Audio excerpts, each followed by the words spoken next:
Hi, if you want to watch exclusive content with hot girls that you won't watch on YouTube, namely where Naruto roasts Kushina and Mikoto and many other hot girls without restrictions, then visit my Boosty channel at the link in the description.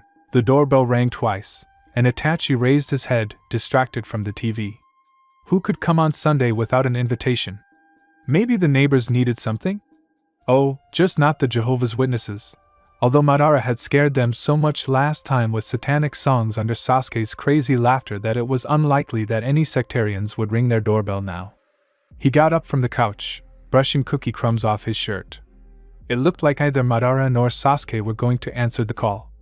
He moved lazily around the apartment, shuffled his slippers to the door, didn't even look through the peephole, and opened it. The hallway was empty. Was someone making a joke? Or perhaps the callers had left while he was rolling off the couch, thinking that no one was home.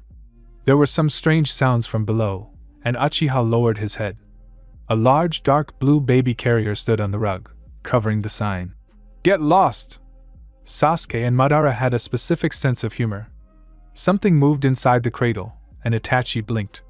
It didn't take a rocket scientist to figure out that there was a living child lying there. An envelope stood out on the light beige blanket, and he bent down to pick it up and open it. "This is your child. I'm sorry I had to leave him like this, but I need to leave urgently. It won't be for long. You didn't answer your phone, so here it is. His name is Menma. Please take care of him. With love, and you." Uchiha read and looked down at the cradle again, where the child was sleeping. He knew that the child was not his, because he had been in a steady relationship for a couple of years already. But that didn't make it any easier. Itachi carefully carried the package into the house and placed it on the couch. Okay. Good. The child was not his, because he was a beta and dating a fellow beta man. But his uncle and brother were alphas who did not deny themselves one-night stands. Sasuke, Madara, come here. He ran his eyes over the lines again and swallowed hard. He pulled back the blanket a little and sighed. Well, yes, Uchiha. Jet black hair and pale skin even at that age. Besides, the sender somehow got into their apartment building and left the cradle right outside their door, which meant he knew exactly who to leave it to. Sasuke stumbled out of the room, boring his brother with a heavy look, his whole appearance conveying that he hadn't slept half the night, and their uncle, who was barely older than Itachi, responded discontentedly from somewhere in the kitchen, but then nevertheless went out into the living room, wiping his face with cucumber slices as he went. What? Madara blew his bangs that had fallen over his eyes and stood next to him. Whose is this? Itachi pointed his finger towards the cradle. All three of them stared at the child, who, apparently sensing their attention, woke up. Menma looked around at everyone with his blue eyes, thought for a few seconds, then took a deep breath and began to cry, drowning out all other sounds with his scream. Do something. Sasuke instantly woke up and jumped away from the couch. We need to feed it, then this will shut up. Madara nodded, looking with horror at the child's face turning red from crying. What do the children eat? Itachi watched the two roommates with a detached expression. He had helped his mother with his younger brother, but that had been so long ago that all memories of taking care of children remained in his head as a blurry haze. Something soft, Sasuke reasoned. Milk? We have milk? Wait. Maybe this isn't ours at all. So it's not ours to worry about. The oldest of them grinned and snatched the paper from Itachi's hand. Who is Enyu? I think if you hadn't slept with everyone, this question wouldn't have arisen. He didn't miss the chance to tease both of them, although his voice sounded quite indifferent. Sasuke glared at his brother and headed towards the door.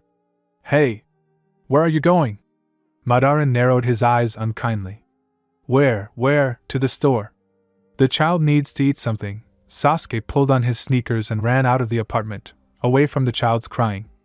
All this happened for a couple of minutes, and he was already panicking. What should we do?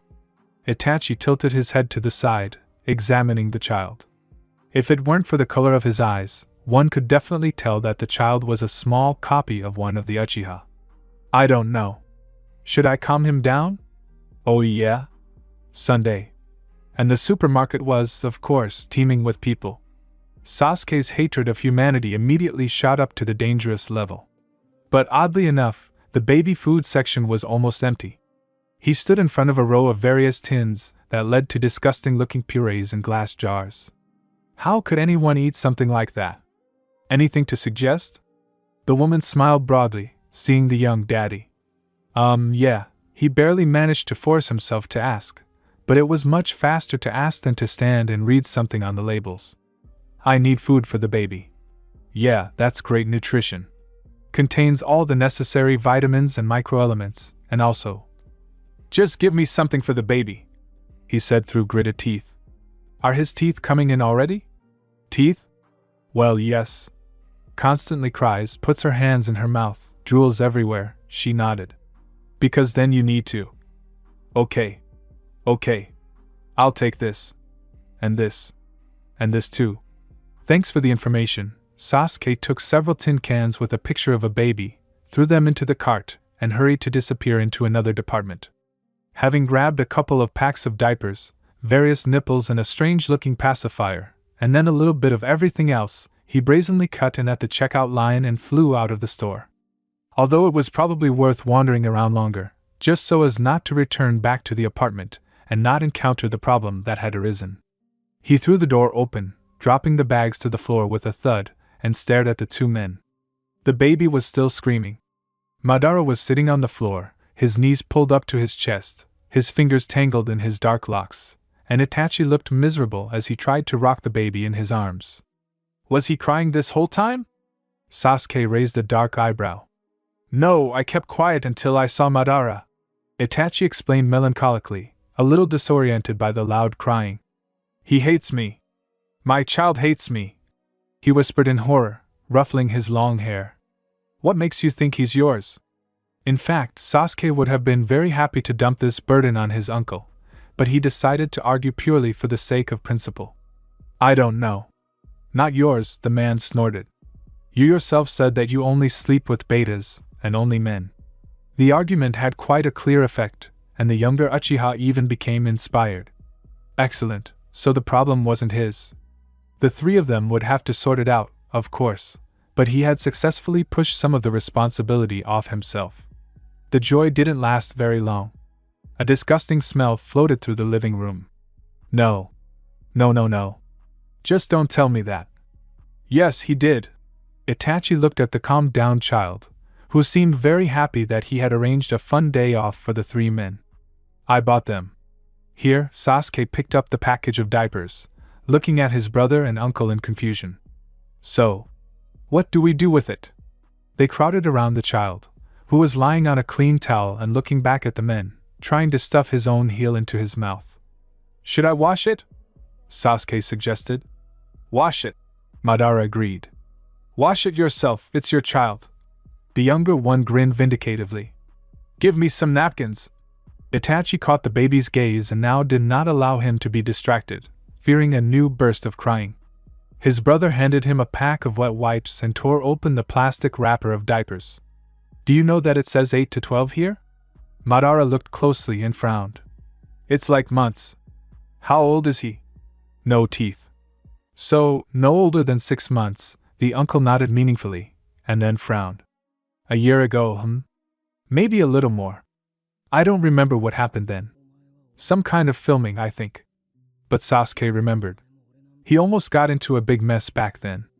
Working as a graphic and web designer, he often completed orders without leaving home. But back then, the work was in the office, because Orochimaru offered a large sum of money and a wide circle of connections. For someone who had just graduated, this was an amazing opportunity. A reserve for the future. Besides, Sasuke knew the old snake. He often completed orders while still at university. In fact, the marketing department was not stressed, and Sasuke, in fact, received money for doing nothing. And there he met a cute guy from the finance department. He kept laughing, that he was new, did not understand anything and did not know anything in the office, and the Uchiha told him everything he knew about the company and Orochimaru in between sex and work. He wanted to help. It's good that he managed to quit before the entire office was caught for dirty deeds. Orochimaru was safely behind bars. I wonder if that kid was under investigation too? Probably not. He was new. Fair-haired, cute, and had such a wide smile. Too bad he wasn't an Omega. Maybe Sasuke would have offered him something more.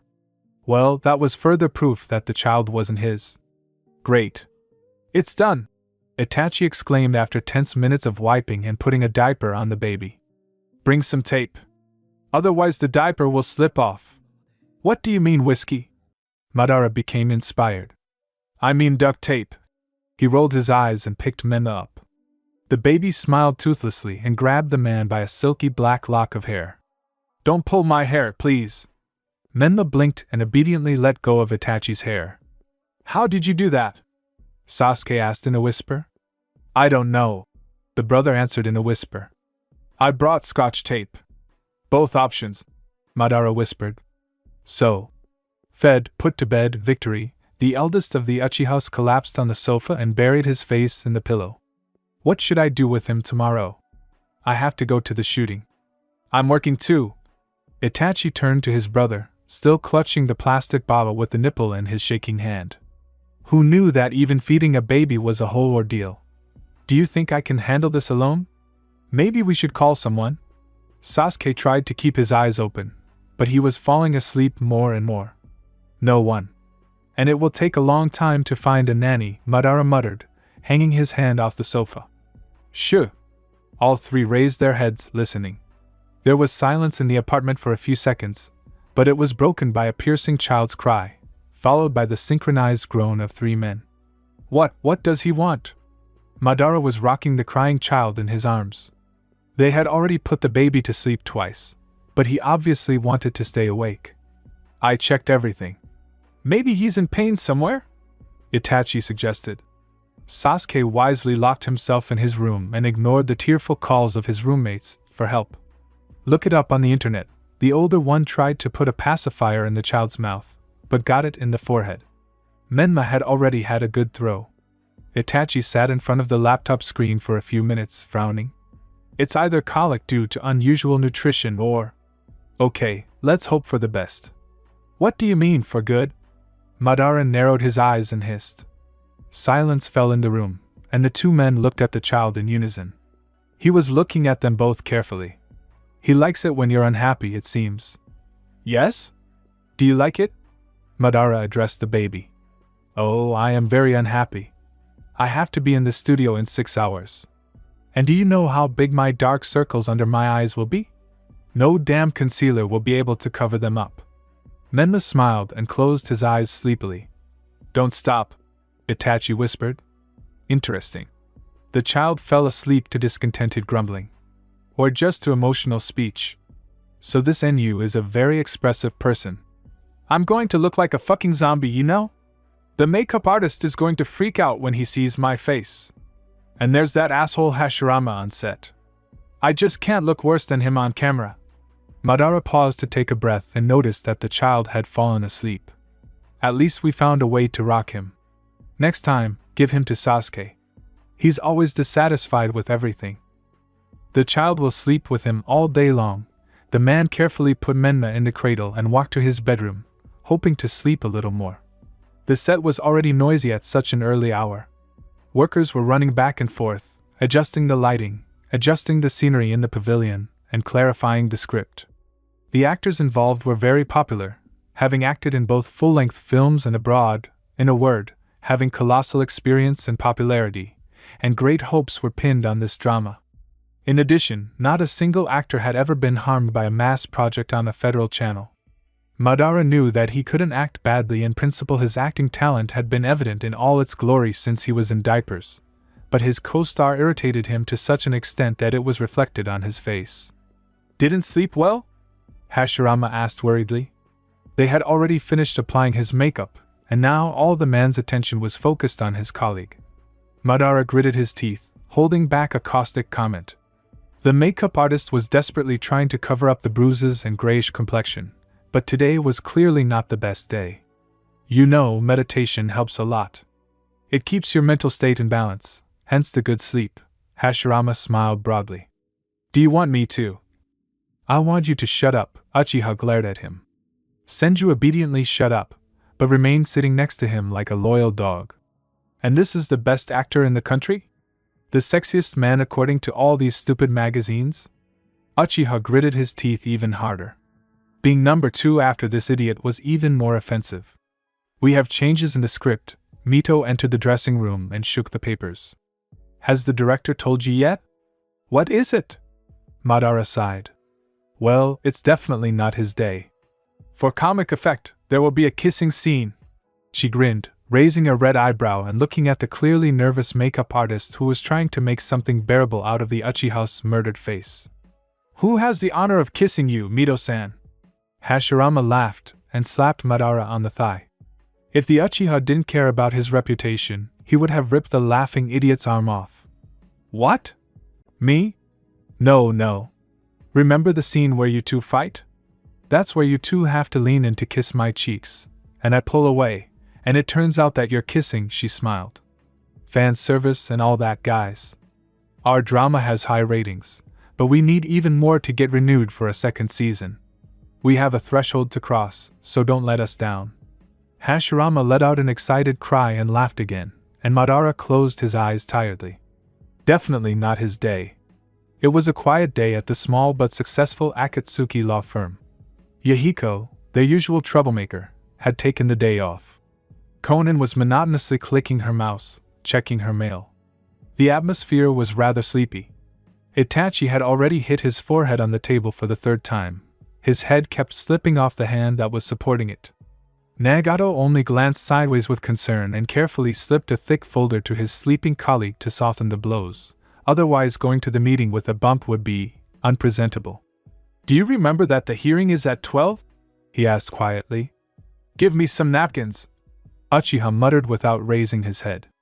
Here. Nagato placed a pack of wet wipes next to Itachi's hand. Yeah. There was also powder there, and the diaper was too big. We need a different size. He continued talking somewhere into a folder. Are you okay? What diaper? A hand fell on the dark-haired head. This woke the Uchiha up a little. He jumped up in his chair, straightening up. The meeting is at 12. Yes, Itachi patted his cheeks and looked for his cell phone. Why aren't you eating? Sasuke looked at the child, frowning. The website says you should eat every 2 hours. Eat. Menma smiled even wider and even laughed. Okay. You don't want to eat, you don't want to sleep. What should we do with you then? Uchiha sighed tiredly and typed into the search engine. What to do with babies if they don't sleep and don't want to eat? The search returned several strange websites and a bunch of photos of various strollers. Oh. Okay, we'll solve the issue of walks in the evening. The child cooed in agreement and kicked Sasuke in the cheek as he leaned towards him, which greatly amused the little boy. I wonder who Madara gave it to that turned you into. He muttered irritably, rubbing his cheek. Probably some blue-eyed, cheerful idiot. I remembered that guy from Orochimaru's office again. Yeah, he was funny. Only Sasuke changed his phone number right after he quit, so he lost all his contacts. Too bad, I'd love to meet him now, relieve the stress. The phone beeped unpleasantly, as if the device sensed that it was remembered, and Uchiha picked up the receiver, still playing a staring contest with the child. Is everything okay? Itachi's voice was interrupted by a loud yawn. Yes. He's still alive. Sasuke reached into the cradle and grinned, when Menma grabbed the long fingers with his small fists. Have you fed him? Have you checked his diaper? Do you understand that he could choke and die from suffocation? Why are you so worried about him? Maybe he's yours? Does Shursui know? The younger one even narrowed his eyes with pleasure. Teasing his brother was a sacred thing. People have been giving birth and raising children for thousands of years. It shouldn't be that difficult. Sasuke. It's okay. He's chewing on my finger. Does that mean he's hungry? Sasuke raised an eyebrow, watching the child concentrate on clamping his finger between his gums. Maybe he's teething? Is he drooling? Itachi even sat up straight in his chair, ignoring Nagato's interested gaze. Kids drool all the time. He snorted. Is that a bad thing? Very. Okay. I'm going. Try not to kill him. I'm not promising anything. Sasuke chuckled and hung up. Tell me you're not teething. Menma had already pulled the other man's finger out of his mouth, but he still hadn't let go of Uchiha's hand. He yawned and closed his eyes, pressing the narrow, graceful palm to himself. This caused the eternally sullen man to smile tenderly, but fortunately no one saw it. "What are you looking at?"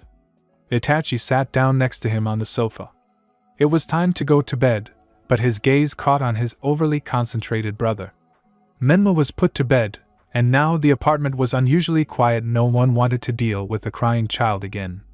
Strollers. You need to walk with him. Sasuke opened a few more tabs, carefully reading the descriptions. Get a transformer, so that it will last for 2 or 3 years, he yawned widely. That's a good idea. The younger one nodded. Have you forgotten that he is with us temporarily? Madara, who had been silent all evening, finally spoke. We don't know how long this, temporary, will last. What if this Enyu doesn't come back for him at all? Sasuke himself didn't understand why he was defending the child's position, but since they had been given this burden, they had to fulfill their duties well. This red one is cute. Itachi ignored his uncle's attack and pointed his finger at the laptop screen. Expensive. Sasuke shook his head and also switched on the mode of ignoring the sullen relative. Maybe this one then? It's gray, it'll get dirty less. The price is quite decent. I don't want to disturb your idol, Madara responded sarcastically. But a child needs to go for walks not only in a stroller, but also in clothes. And he's already trying to sit, which means he needs a high chair for the kitchen.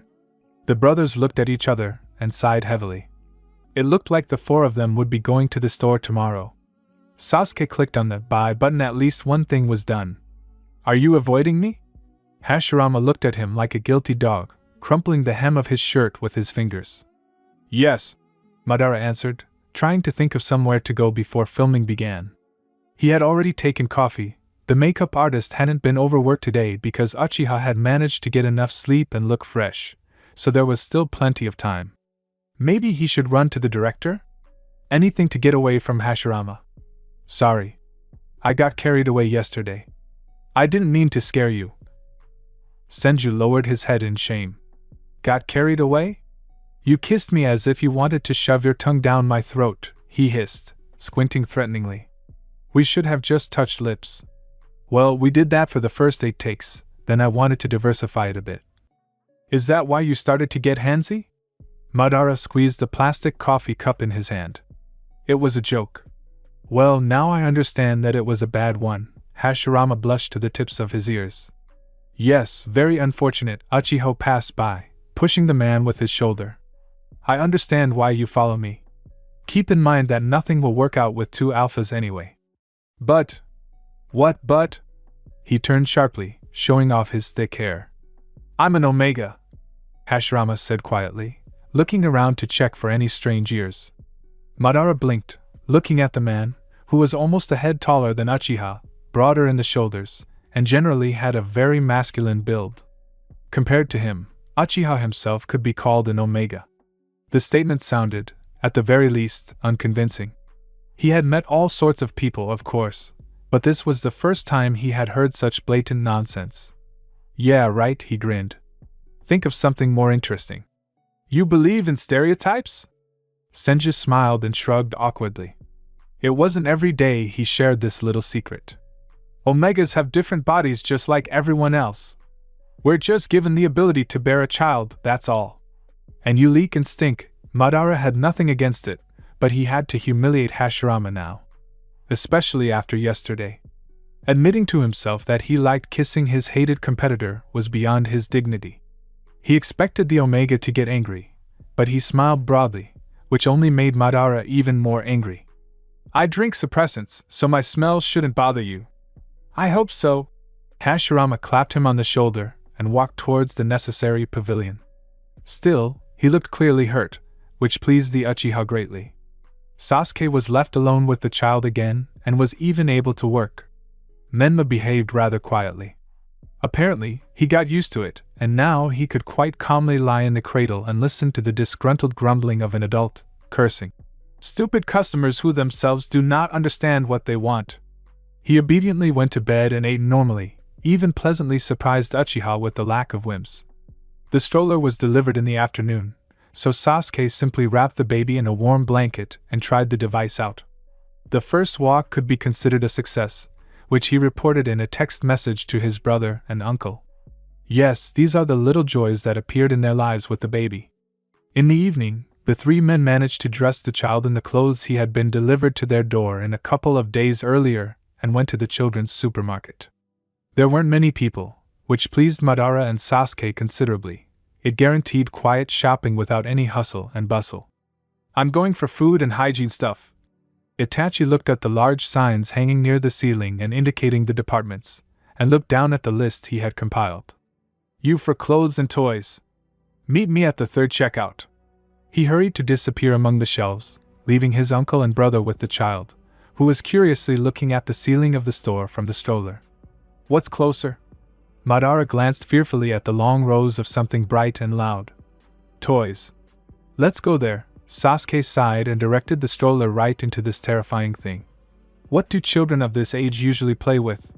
Why don't you call your mother and ask? He picked up a strange-looking object from the shelf. What's that yellow pill in the overalls? Put it back. Sasuke rolled his eyes and carried Menma further. I want to buy him a stuffed toy. Madara was visibly inspired and pulled the child out of the stroller. He was only happy and actively waved his hands, smiling with his toothless mouth. Look! What do you like? He turned the child towards the stand. It's no use. He'll grab the first thing he can find. The younger one snorted and, to prove his point, handed the little boy a fluffy cat. Menma felt the cat and frowned, pulling his hand back. You see. He doesn't like it. He already has preferences, he's smart, Madara nodded, as if it was his personal merit. Okay, bring it closer. When the baby found himself in close proximity to the toys, he grabbed the tail of the red fox, which was almost as big as the baby, and pulled it towards himself. Well, that's chosen. Now we need to get some squeaking and rattling things. Sasuke rubbed his temple, already imagining how the house would be filled with annoying sounds. Speaking of sounds, two boys in school uniforms rushed past, clearly enjoying the fact that they had gotten their hands on the plastic weapons section. Haha, look, he does that too! One of them shouted, holding out a toy gun and pressing a button. The toy lit up and made a sound very similar to a real shot. Menma visibly shook in Madara's arms and burst into loud cries. What's wrong with him? The man looked in surprise at the child who had been smiling just a few seconds ago and began to rock him soothingly. He was probably scared by the loud noise. Sasuke shrugged, although something inside told him that it wasn't the volume, but the sound itself, because a couple of times he dropped pots in the kitchen with a crash, and it didn't scare the child. Maybe then, to hell with them, these rattles? Let's just take a couple for the stroller and that's it. Madara began to rock the child more diligently, but he seemed to flinch in fear and continued to scream. Sasuke, he's crying. Can children be so scared? How should I know? He growled and took Menma himself, immediately pressing her to his chest. Go get some stuff, I'll try to calm her down. The uncle nodded in agreement and almost ran off to look for rattles. The child was indeed crying loudly, shaking and trustingly clinging to the Uchiha's clothes with his hands. Sasuke somehow calmed him down, just in time for Madara to appear with a bunch of various beepers and rattling irritants, designed to distract the child from any adversity. All that's left is to choose clothes, the elder said with relief, watching as Menma calmed down, still sobbing briefly. Sasuke felt uneasy about the baby's strange behavior.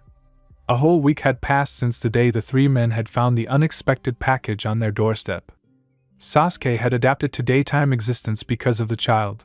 Itachi had taken work home a couple of times to help his brother, and something strange was happening to Madara. He was thoughtful and quiet, and had stopped even mentioning that Menma was with them temporarily. Maybe he had warmed up to the child, or maybe he had simply accepted the fact.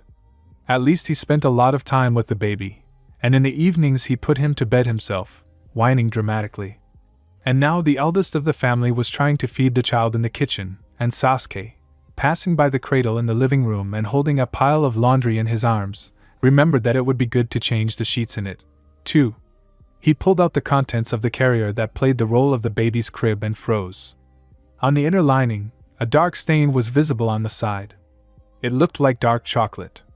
He bent down to take a closer look at the incomprehensible blot, scratched it with his fingernail and suddenly recoiled, fully realizing that the dark substance was dried blood. There was not a scratch on Menma's body, which meant a lot of things. Who knows whose blood it was, who knows where it came from. But the small incident in the store came to mind very opportunely, and again a bad feeling tickled somewhere in the solar plexus. It wasn't for nothing that this NU left the child on someone else's doorstep. He was distracted from this mini-investigation by the ringing of his cell phone, and Sasuke grabbed the phone, seeing his brother's name on the screen. "I'll stay the night at Shursue's. Can you handle it together? Madara doesn't leave him." "I think so," Sasuke grinned. He couldn't forbid his brother to have a personal life. Besides, Shursui was a very nice person even by Sasuke's standards. It's good that he's finally imbued with paternal feelings. If this NU doesn't show up, Madara will have to draw up documents for the baby. Although it wouldn't be bad now either, Itachi reasoned. By the way, about that NU. I found something. Shursui is a policeman. We'll need his help. The younger one glanced at the blood stain again. I wouldn't want to drag him into this. Something serious? It's hard to say yet. Sasuke sighed and rubbed the bridge of his nose. Okay, we'll see how the situation goes. Good. Good luck to you two there. Itachi began to sound a little more tense, but he was in no hurry to panic because of his brother's words. Yeah, bye. He hung up and covered the cradle with clean linen, hiding the dark stain. Having done this, Sasuke decided to check out the situation in the kitchen. You understand? I don't understand either. First he kisses me so hard that it takes my breath away, and then he turns it all into a joke. And now he avoids me. Well, I said a few sweet words to him, but that's no reason, right? Madara gesticulated emotionally in front of the child, and Menma eagerly watched the man's every move, smiling. The younger Uchiha rolled his eyes, finding this to be normal, and retreated back to the washing machine. Once the chores were done, he went to his room to collapse on his bed and sleep until the night shift. Since Madara was putting the baby to bed today, Sasuke would be the one making all the nightly visits to the baby's cries. Those were the rules. Hey Sasuke team, let's go have lunch. The blonde grabbed him by the shoulders and rested his chin on the top of his head. Don't do that. He threw off the stranger's hands and lazily rose from the chair, stretching his lower back as he went. Okay, I won't. But only at work, the guy giggled, playing with his eyebrows, and rushed to the door with a loud laugh. Idiot! Sasuke grinned and followed. Those blue eyes seemed to glow from within. And such a wide smile. Beautiful. In general, this sunny guy was beautiful, and the Uchiha loved cute faces. Sasuke shuddered and opened his eyes. Menma was crying next to him, drawing attention to himself. Madara must have brought the cradle here when he put the baby to bed. The man rubbed his face, finally waking up. The plan was simple: check the diaper, feed, calm, go back to sleep. But the diaper was dry, the bottle didn't work, the rattle didn't work either, even the plush fox didn't help calm the baby. What's wrong? Uchiha sighed and ran his hand over the baby's head. The next second he flew out of the room and burst into his uncle's without knocking. Are you nuts? The man lifted his head from the pillow and narrowed his eyes unkindly, his whole appearance promising his nephew a quick death.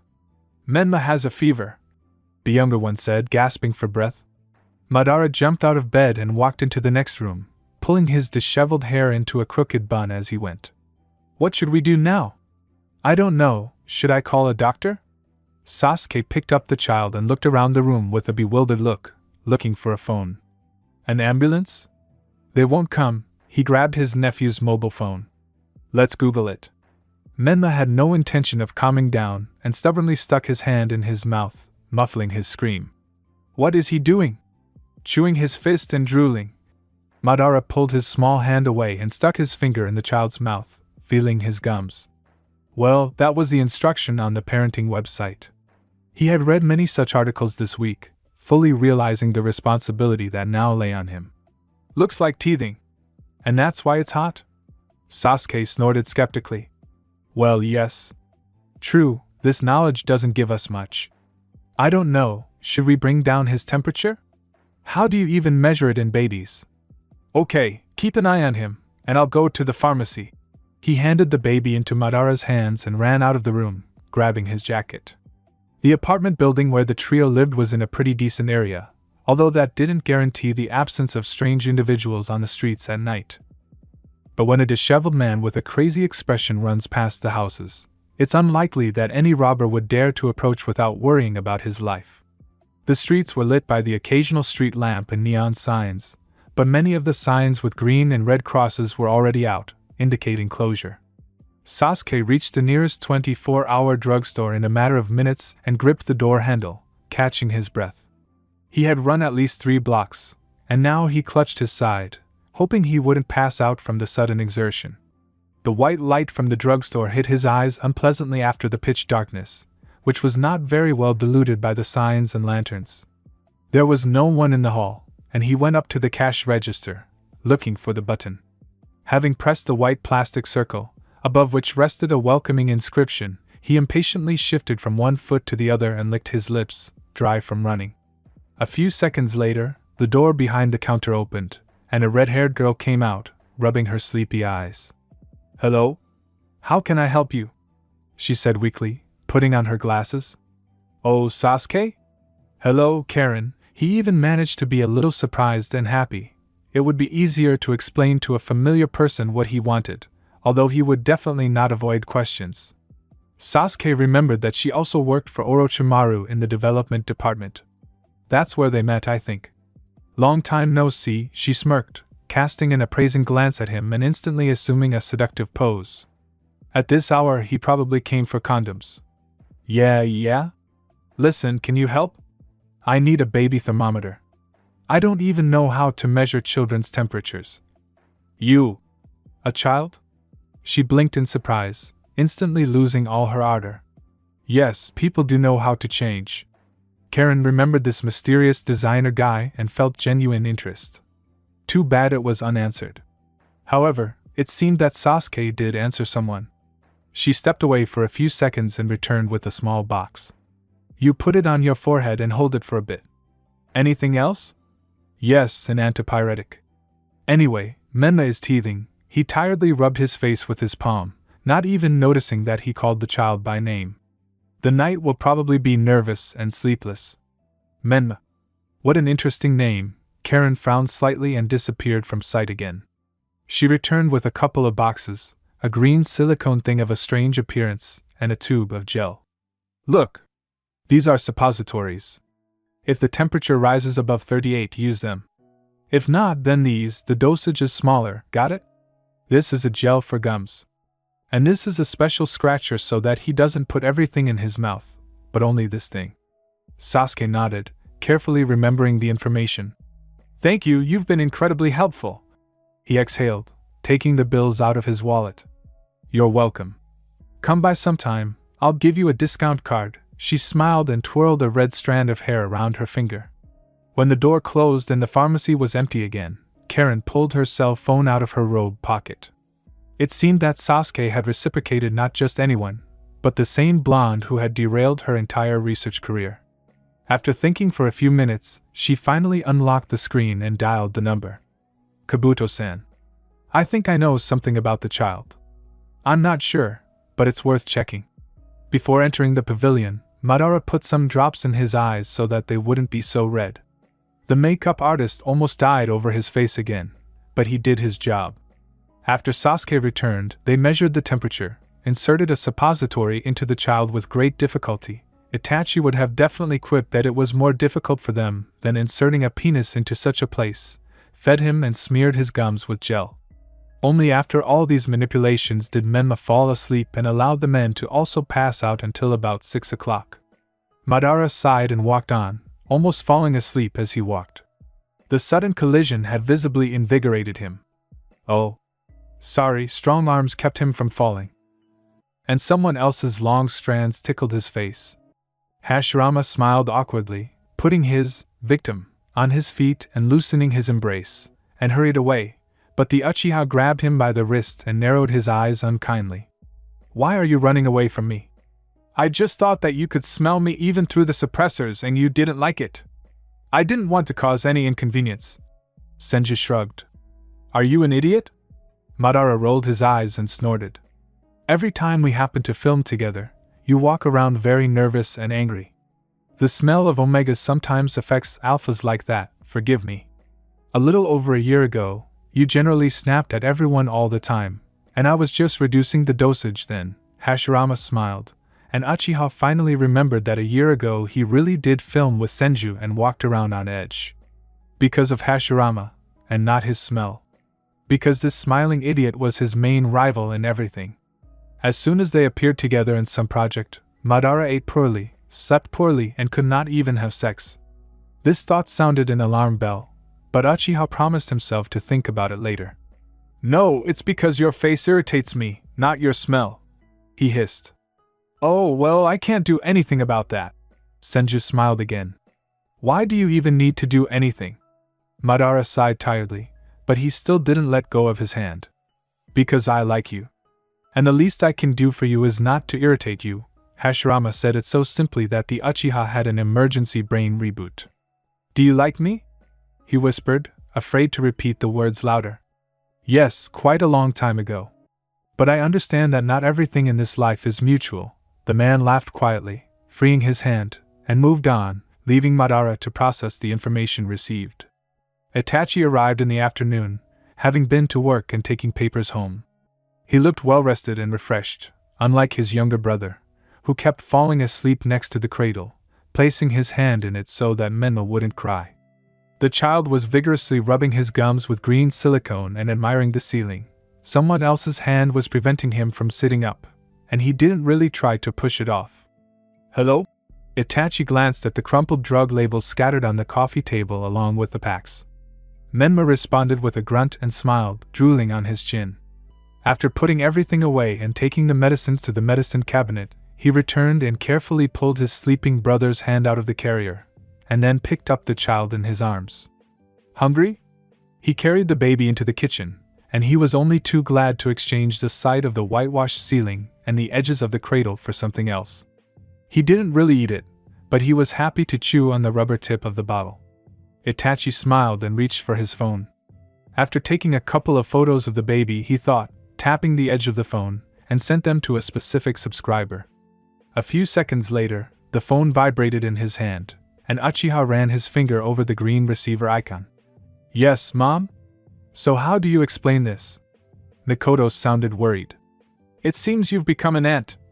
Itachi smiled at the child, who now focused all his attention on the speaker. I knew Madara would do something like this. She sighed. What's his name? Menma. Do you want me to make you happy? He moved the chair closer and tried to take the bottle from the baby, but he grabbed it with his gums even more tightly. Yes, I'm glad as it is.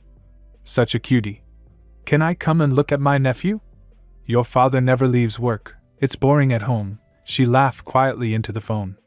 And Madara needs to be hit on the head for his indiscretion. It's understandable.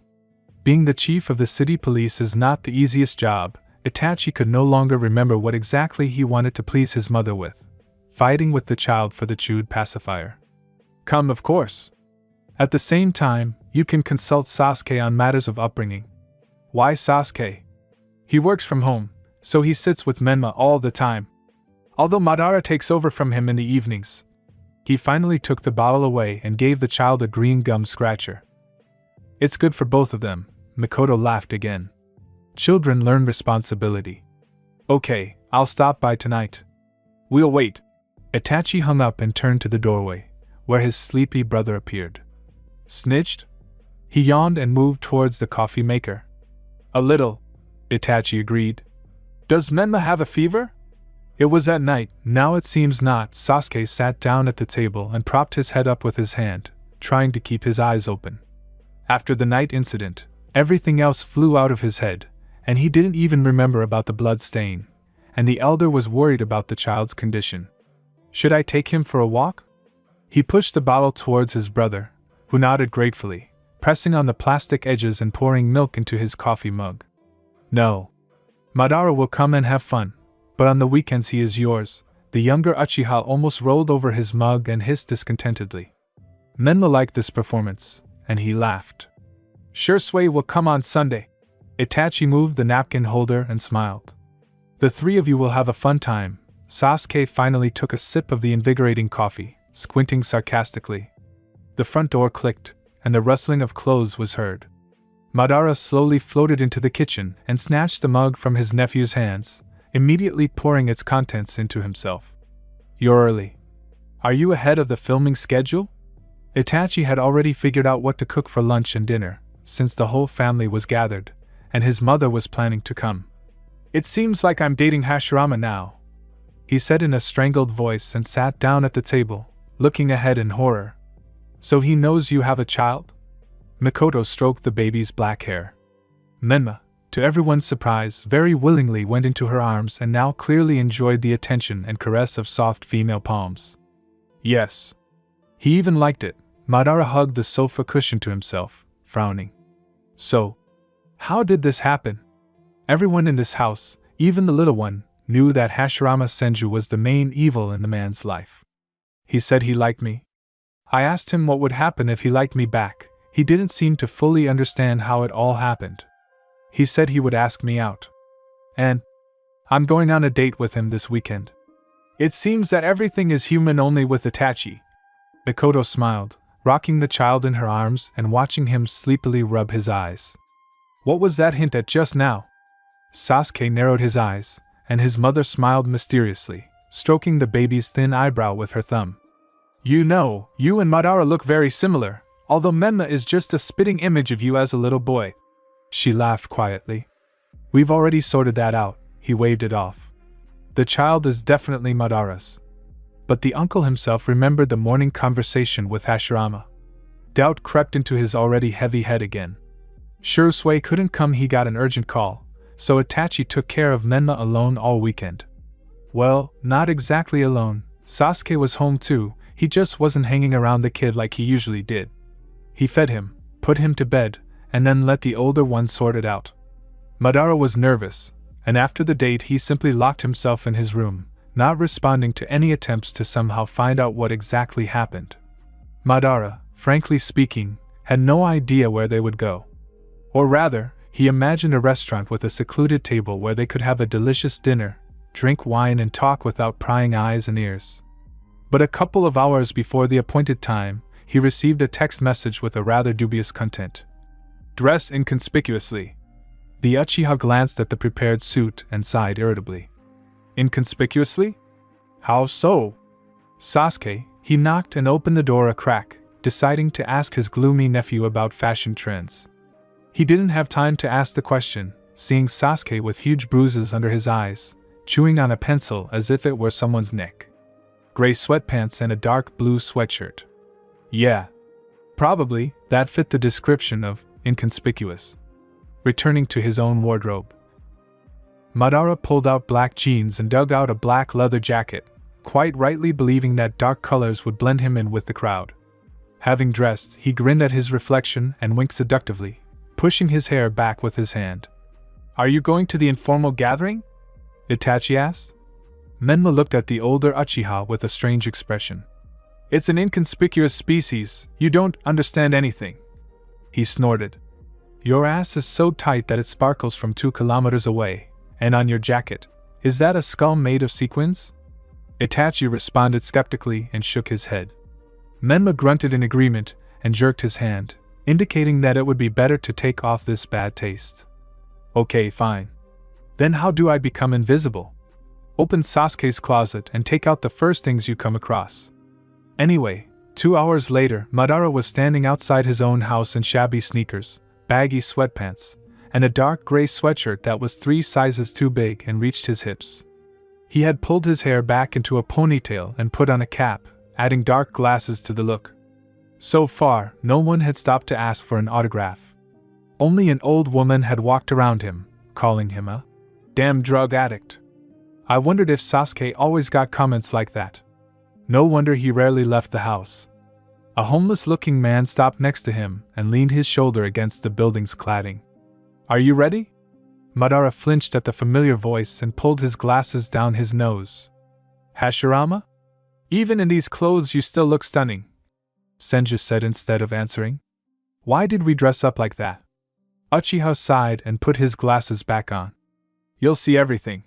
The man laughed, grabbed his hand and pulled him along. It wasn't like an evening at a restaurant at all. Instead of fine dining at an expensive establishment, they ran into McDonald's and ate in the parking lot. Another joke by Hashirama made Madara vomit cola, causing the idiot to burst into uncontrollable laughter, but no one dared approach them. You never know what these tramps could do. Then Senju took him to the subway. The subway. It must have been some kind of cunning plan, because they had to squeeze close to each other in the crush. They arrived at the very outskirts of the city, and Hashirama led him into some suspicious thickets, through which there was a path leading to a long staircase up the mountain. They walked in silence, and halfway through, the Uchiha even began to puff, but he was not going to give up and stop to rest. When they reached the top, he sighed in relief and bent over, resting his hands on his knees, and Hashirama stepped forward, patiently waiting for him to catch his breath. "Why do we?" Madara did not finish and opened his mouth. From the mountain there was a view of the entire city, shimmering with lights. He could not look away, clutching Hashirama's hand, and what he saw took his breath away, and he did not even notice how their fingers intertwined. It felt good to stand there silently, looking at something amazing and feeling free. There was an absolutely amazing feeling inside, something Uchiha had experienced before, but he had never understood what it was about. He looked at the lips stretched into a smile, and remembered how the damn idiot had kissed him on the set. The difference in their heights seemed noticeable now, and it was hard to believe that he was with an Omega again. But damn, if it really was like that, Madara would believe in fate. "I want to know what you smell like," he said. Senju narrowed his eyes slightly, still looking at the city, and nodded. "In a couple of weeks I'll just have to take a break from taking suppressants." "Do I have to wait that long?" Madara chuckled. What if he was disgusted by the Omega's scent? What if they weren't meant to be together at all, and all their crossing paths over the years was just an accident? "I've waited 10 years. Hashirama stood facing the Uchiha and smiled. "What?" "You. When you pay attention to me." Ever since we met on the set of that stupid commercial, he remembered how inexperienced and funny they both were. But even then Madara had amazed him with his fire. Uchiha blinked in surprise. He remembered that Senju had always been his rival, but how it all started had completely slipped his mind. Love at first sight? He laughed, but his laughter gradually died down, because Hashirama looked quite serious. "Really? Please don't laugh at my feelings. Are you serious? You were in love with me for 10 years? Madara swallowed hard. "Why? What do you mean, why?" He laughed quietly and placed his broad palm on the Uchiha's cheek. "How could I order myself to stop loving you?" The brunette had long since taken off his glasses, and now nothing hid the confusion in his eyes. He had absolutely no idea how to react to such a statement, but Hashirama looked incredibly open and vulnerable, and his heart ached strangely. So it was fate after all? Taking a deep breath, as if he was about to dive, Uchiha leaned forward and finally did what he had wanted since they had first appeared on this mountain.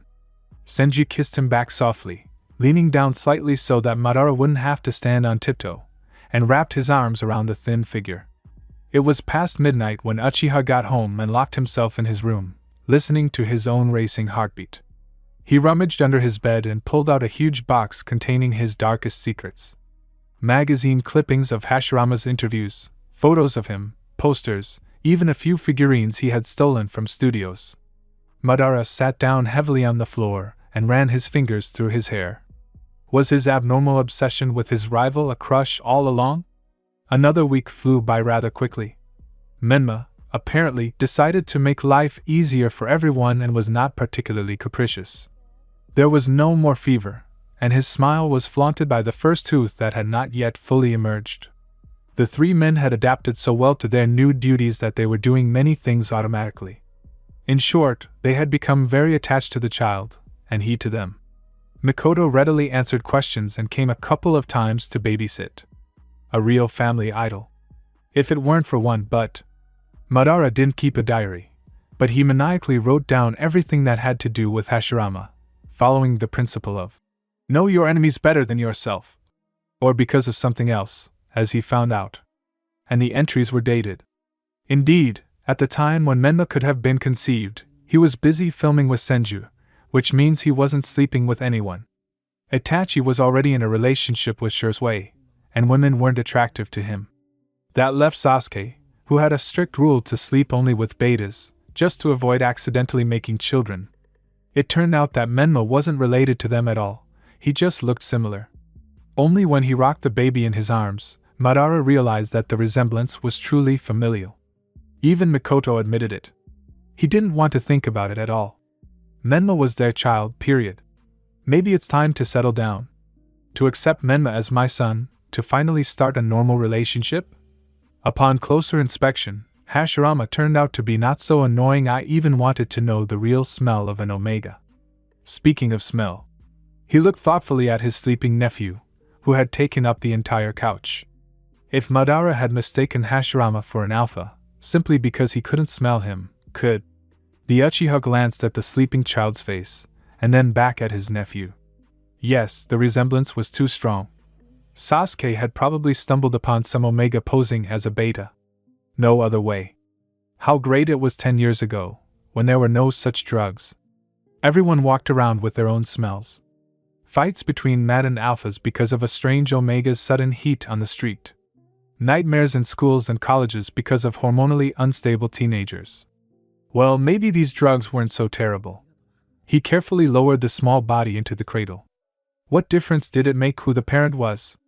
The three of them were taking care of Menma anyway. And Sasuke was still too young to become a father. In fact, Madara simply did not want to become a great-uncle, too unsociable. Rarely left the four walls, did not even have friends. Well, what kind of father would he be? The Uchiha shook his head and grinned. He would not tell anyone anything. What's going on here? Sasuke held the grocery bags in his hands, looking at his roommates with suspicion. Menma was sitting on the couch, surrounded by pillows. Itachi was lying on the floor in a light wig and a curtain that was apparently supposed to be a dress, and Madara was reading a monologue with all his usual dramatic flair. We're introducing the child to art. Itachi responded phlegmatically. Apparently, he liked the role of the dead girl lie still and don't move. Great. You're fucking idiots. The youngest pulled a squeaky alphabet book out of the bag and threw it at Madara. Give him this, not your idiotic Hamlet. Ugh, he took the colorful thing with 2 fingers and winced. But Menma was very interested in the squeaking book. Oh no, how could you? Traitor. Maybe I should put the kettle on. It's lunchtime, came from the direction of the Ophelia again. Sasuke rolled his eyes and carried the bags into the kitchen, ignoring Madara's indignant mutterings about the baby's preferences. I need to go to the customer tomorrow. Will anyone stay at home? Filming, shouted the uncle. I can then. Itachi nevertheless stood up and pulled off his wig. Why don't you take Menma with you? Madara grinned and walked into the kitchen with the child crumpling a squeaking book. What about you? Sasuke said in the same tone. I would take it, Itachi said quietly. No way. He'll look at your friends and then ruin his whole face with piercings. Madara exclaimed with genuine horror. Our beautiful boy can't see that. The brothers just sighed in unison. Will I come? Came the voice on the other end of the line. Shirsui's voice was too cheerful for 8 in the morning. Itachi responded, not even understanding his lover's words. Vague agreement always worked with everyone in any situation. Okay, I'll be there in half an hour then, he exclaimed cheerfully and hung up. Uchiha put the phone down and dropped his head back onto the pillow. Menma stirred in the cradle and began to grunt, drawing attention to himself. Let's sleep a little longer, the man said pleadingly, but the child did not agree with him. Having managed to change the baby's diaper and feed him, Uchiha picked him up and almost jumped when he heard the doorbell ring. Itachi glanced at the mirror, noting the almost black circles under his eyes, his rather shabby appearance, and his unkempt hair. Sighing, he opened the door with his free hand and tried to smile, his other hand busy rocking Menma. Shisui raised his eyebrows and smiled, speaking in a whisper. Yours or what? Very funny. Itachi stepped aside, letting the guest into the apartment. You told me about him, right? Can I? I love children. In our department there's a guy. He carefully picked up the baby in his arms and turned pale when bright blue eyes stared back at him. Itachi. Where did you get this child? I told you. They planted him. Madara, it seems, is his father. He finally allowed himself to take the comb, completely not noticing how his interlocutor tensed up in an instant. Menma didn't even cry, calmly looking at Shui that was strange. Your relative is the child's father? He took a deep breath and exhaled. Damn, they could have been following me. What? What are you talking about? Itachi gathered his hair into a ponytail, looking at Shui in surprise. You don't even know what kind of bomb they planted on you, do you? He gave the child a tight smile, and the child yawned, feeling completely safe. What bomb? Speak normally. Uchiha touched the man's forehead just in case, checking his temperature. Let's sit down. Shui hugged Menma tighter and walked over to the couch. Itachi followed him and sat down, frowning. In our department, the man began to speak quietly. There is a guy. He specializes in undercover work. He infiltrates all sorts of dubious organizations and exposes the owners. Well, he crossed the path of a really big fish. Now there is such a hunt for him that it is scary just to think about it. Yeah. What does Menma have to do with it? Itachi narrowed his eyes, although he suspected what was coming next. Considering that on his last mission he got pregnant out of stupidity. The whole department came up with a name for the child, Shui grinned. And Menma smiled with his toothless mouth, as if he knew that they were talking about him now. Itachi massaged the bridge of his nose, sighing heavily. Are you saying that this guy is being hunted, and he decided to keep the child safe not with one of his colleagues, but with us? A very logical decision. No one knows about you. Until now, I hope. Besides, it's always better for a child to be with at least one of the parents. Shui chewed his lip, wondering what to do with this information now. Don't tell the others, let them act as if nothing happened. The child must be safe, and you can't vouch for your brother and uncle's reaction. Are you kidding me? What if those bad guys come after us? We can't even protect ourselves, let alone a child. Itachi leaned back on the couch and closed his eyes. He could do without these complications. The only weapon we have in the house is a kitchen knife. If Naruto relied on you, it means he knew you could handle it.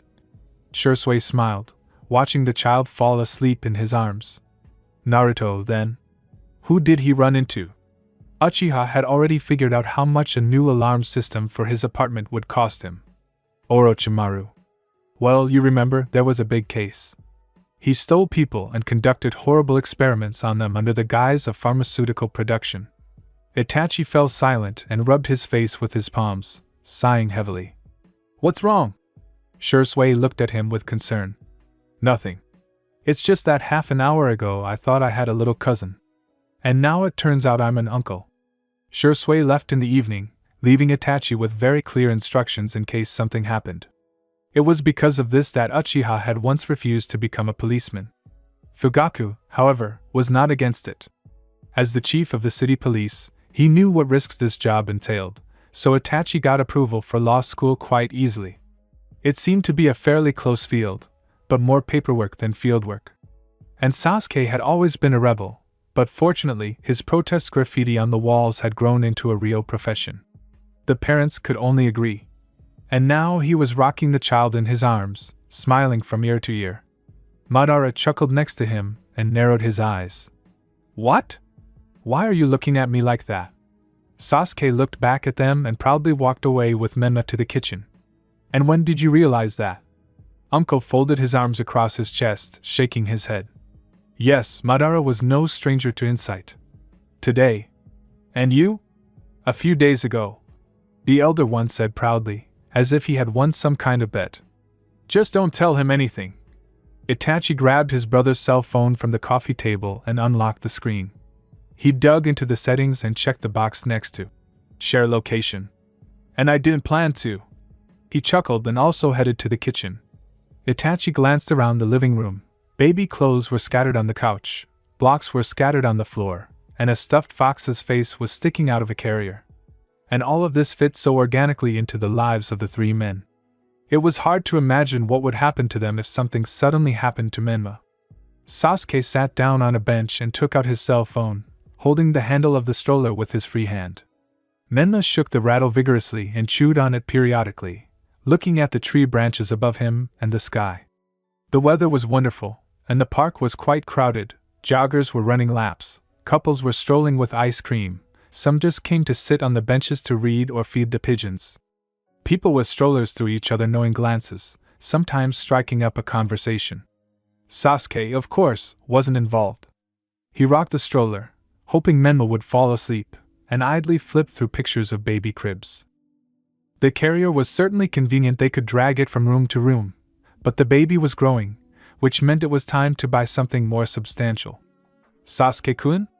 A familiar and not very pleasant voice rang out. Uchiha raised his head and raised an eyebrow. Even on such a warm day, Kabuto was wearing a long gray coat, as if he was hiding from prying eyes.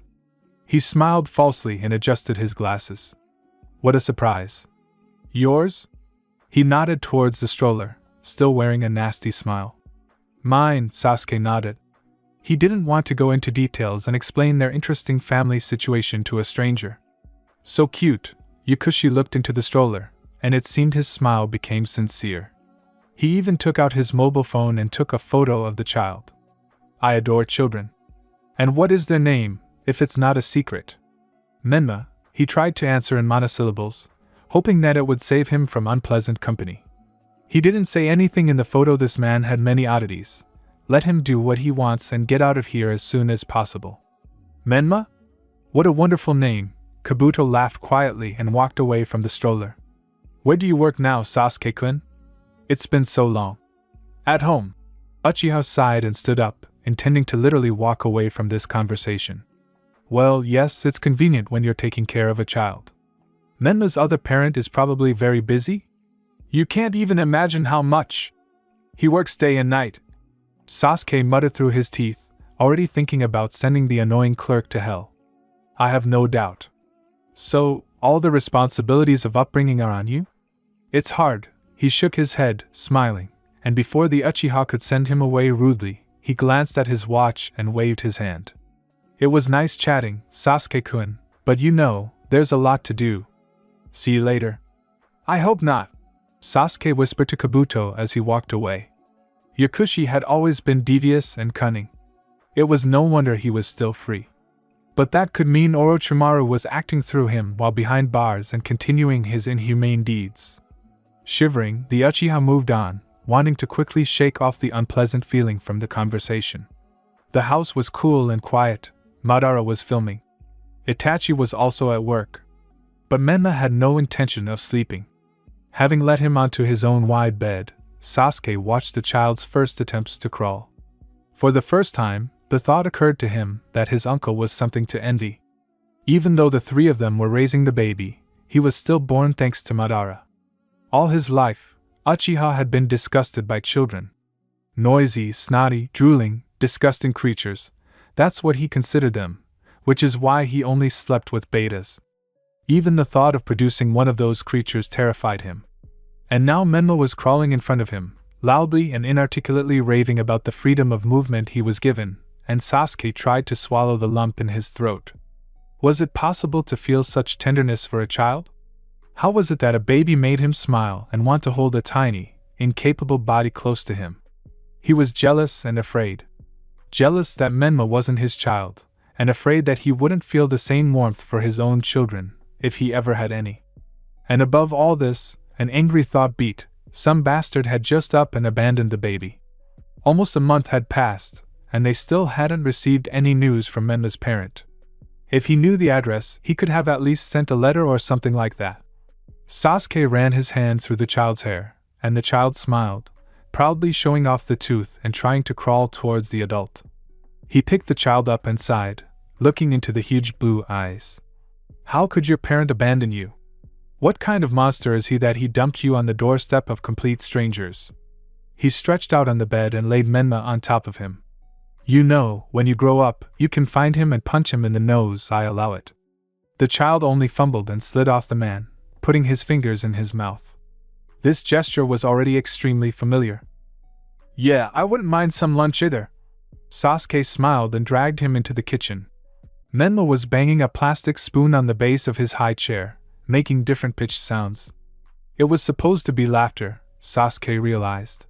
He gritted his teeth, glaring at the child. The fruit puree slid out of his hair and splashed onto the floor. The child laughed again, smearing the rest of the puree across the base with his palm. He was covered from head to toe in what had once been an apple and a pear, and had also gotten the Uchiha into the mix. Amazing, Sasuke muttered. He picked up the child and headed for the bathroom. Throwing the dirty clothes into the washing machine, he stood under the warm stream of water with Menma and sighed. You really had to get dirty, didn't you? The child stretched his lips into a smile and leaned his head against the man's shoulder. Don't try to appease me. Uchiha also couldn't hold back his smile and ran his hand through the baby's dark hair, washing away the puree. Itachi was fiddling with his cell phone and glancing at his watch. There was very little time left until lunch, although their office wasn't particularly busy today anyway. He sighed and dialed his brother's number. No one answered. Sasuke probably just didn't hear. Putting the phone aside, Itachi twirled a pen in his hands and tried to read the document lying in front of him, but his gaze kept returning to the device. Shit, he muttered and dialed the number again. Only beeps. And again. And again. His hand began to shake, and everything inside him went cold. He checked Sasuke's location at home. But what if someone broke into their house? Shursui warned that he could be followed. Itachi dialed the number again. No one answered. He jumped up from his seat and ran towards the exit, under Nagato's surprised gaze. Sasuke wrapped himself in a towel and wrapped the same around the child. Menma was already sleepily rubbing his eyes, languid from the warm water and the measured rocking. So Uchiha put the little pest to bed with a pure soul and went to clean the kitchen, which then grew into a large-scale cleaning. He had already managed to put away the mop and bucket and change his clothes when the front door opened with a bang and Itachi burst into the apartment, breathing heavily. What's wrong? Sasuke blinked and pursed his lips in irritation when he heard a child crying from the room. Why aren't you picking up the phone? Itachi barked and immediately exhaled, calming down. Rubbing the bridge of his nose, he carefully closed the door behind him. Psycho, the younger one raised an eyebrow and went to calm Menma down, grabbing his cell phone from the table. 5 missed calls? A record. Sasuke, please answer the phone. He followed him, feeling incredibly relieved that everything was okay with his brother and the child. Are you that nervous? Did you read about the burglar killers in your office again? Sasuke chuckled. We were just in the shower. Itachi shook his head and smiled. His life was going to be a real nightmare. You really should have ordered a crib from fucking IKEA, right? Madara hissed, twirling the instructions in his hands. Cheap and good quality. Sasuke shrugged, taking the parts out of the box. Everything here is in Swedish. How are we going to assemble this? The pictures are not in Swedish. Itachi noted quite rightly. They spent another half-hour quietly arguing, trying to understand the instructions, and then finally got down to assembling it. Maybe you and Menma should go to a country house? Nature, fresh air, it's good for the child. Mom will help you there, Itachi said thoughtfully, turning to his brother. Don't you want to send me somewhere? Uncle grinned. Doesn't Shursui have his own apartment? Sasuke raised an eyebrow. What does he have to do with it? Oh, we all understand, Itachi. Madara laughed quietly and winked at him. Something happened to him at home, he needs somewhere to stay, and you don't want the child to hear your sweet moans. I'm going to puke. Sasuke grimaced. Did you really have to say that out loud? Actually, I just thought it was an interesting idea. Itachi rubbed his reddened cheek and shook his head. I mean the cottage.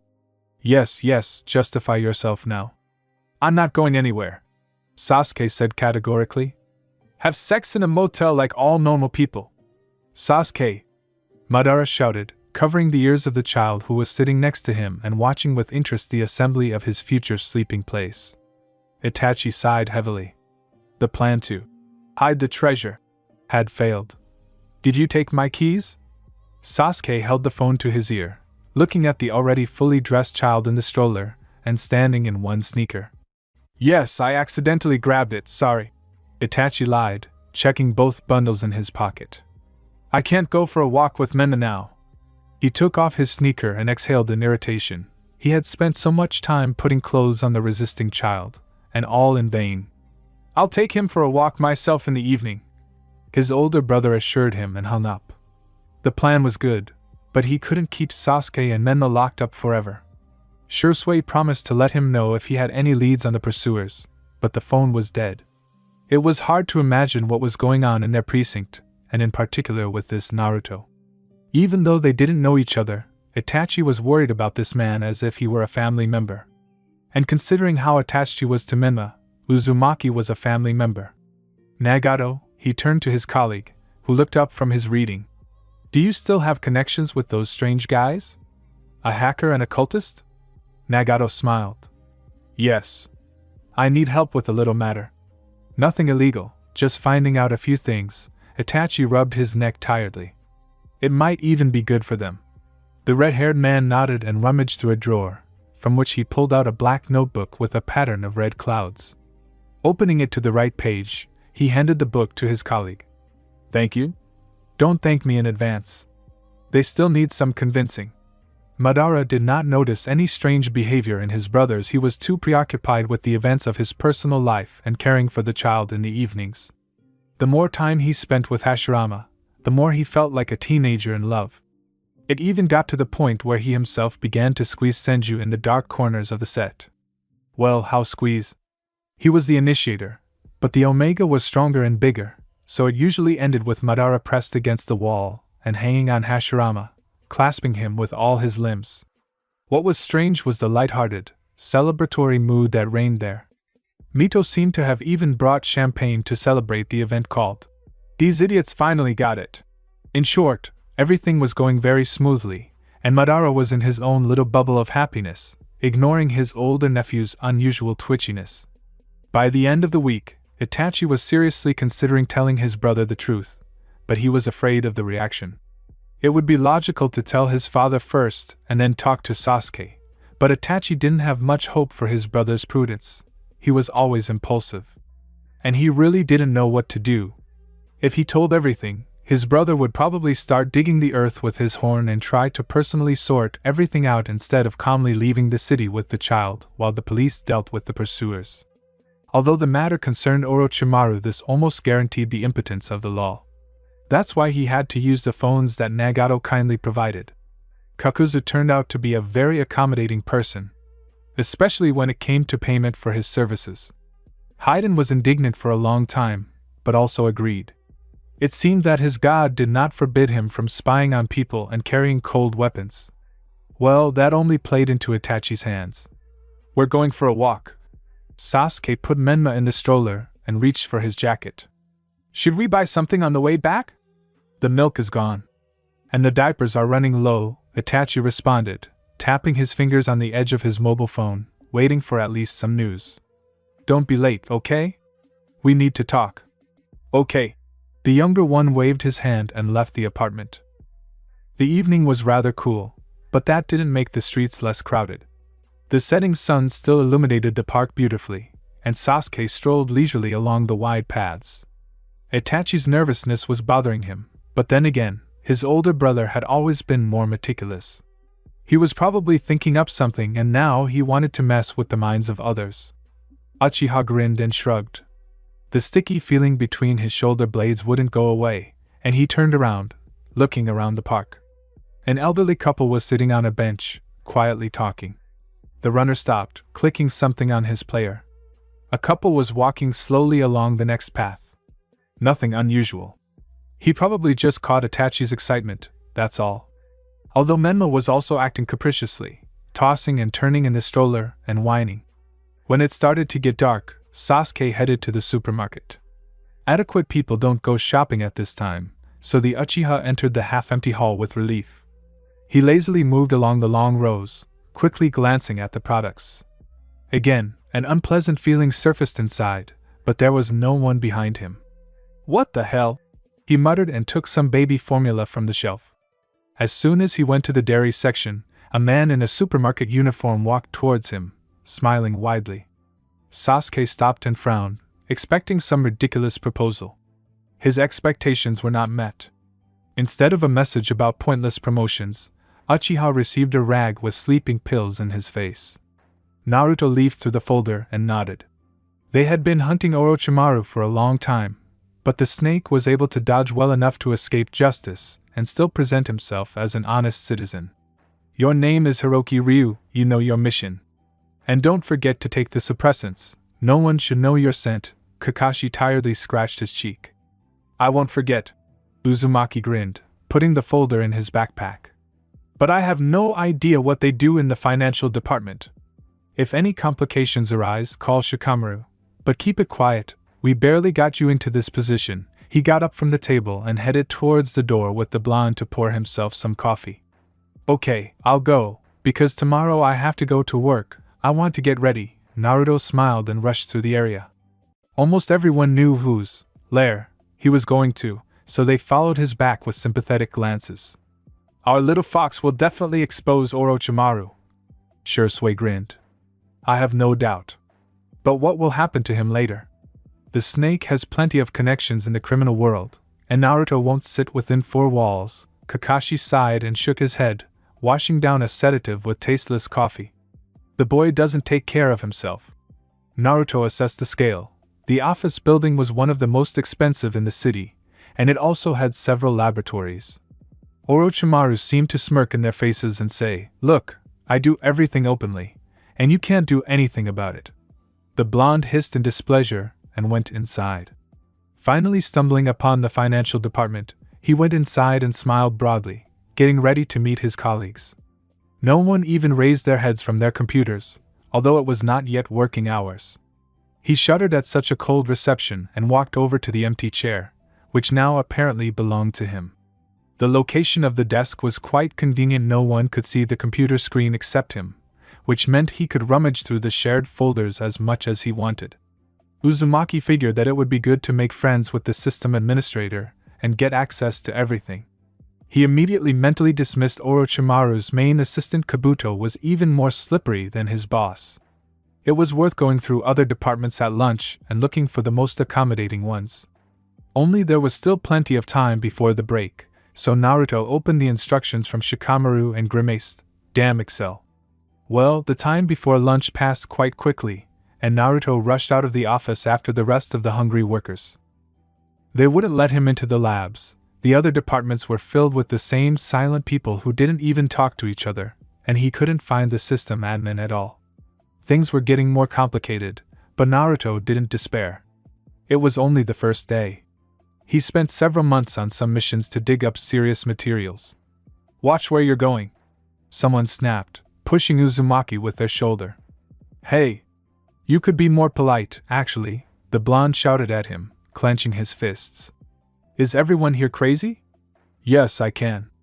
But I won't go with you, the tall, pale-faced brunette showed him the middle finger and moved on, and Naruto was even taken aback by such impudence. Great. The first day, and everyone here is already pissing him off. He will definitely shut down this dirty office. 2 weeks. For 2 weeks he tried this way and that to find out something. But everything was so useless that Naruto was thinking about trampling his own pride and forcing himself as a lover on Orochimaru himself. They said that he liked young naive boys. But Uzumaki put this idea off until the very last resort. He was walking down the corridor, looking at the pattern on the carpet, and ran into someone with all his might. You again?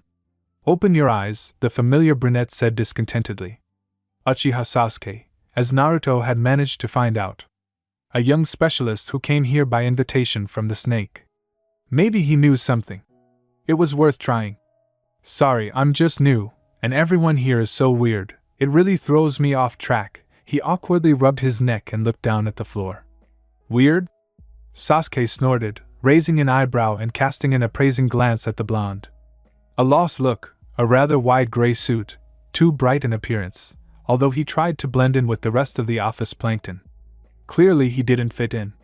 Good thing the Uchiha was interested. No one talks about anything except work. He kept silent about the fact that no one talks about work either. Like some kind of robots. I thought it would be interesting to work for Orochimaru. All sorts of developments. But it turned out, not so much. Sasuke narrowed his eyes, smirking. He was also lazing around and, it seemed, was only needed here so that the snake could feel him up with a sticky look, make a few compliments, and then go back. Well, the salary for that was quite good. Hey, want to have lunch together? Naruto smiled widely, looking openly into the dark eyes of his interlocutor. Well, please follow me. Okay, but you pay. You went a bit overboard with the lube. Sasuke chuckled, holding the guy moving on him by the waist. Well, you know, better too much than not enough, Naruto smiled. The excuse was weak, but it seemed to work. In fact, he had no idea that their acquaintance and joint dinners would turn into this. Naruto did not want to admit to himself that he had fallen in love, because it would have entailed a lot of consequences. Firstly, he knew perfectly well that Sasuke was just sleeping with him. It was stupid to count on a relationship. Secondly, Sasuke was sleeping with Hiroki Ryu, not with Uzumaki Naruto. Thirdly, Naruto would disappear from his life as soon as Orochimaru was finished. None of them needed his stupid crush, so he kept all these stupid feelings to himself. Uchiha had told him a lot about Orochimaru, and the search for the background went much faster when Uzumaki began to bring Suigetsu all sorts of goodies. And then he met Karen from the labs on a tip from Sasuke. And he felt that the matter would soon end in his favor. There was just a little bit left, and they would never meet again. I'm constantly surprised that a financier has such a body. Uchiha ran his palm down his sculpted torso to squeeze his hand on his cock. I go to the gym. Well, that was partly true. Naruto began to move faster, closing his eyes in pleasure. He would have to remember to take a pill later, otherwise the suppressants would have messed everything up for him.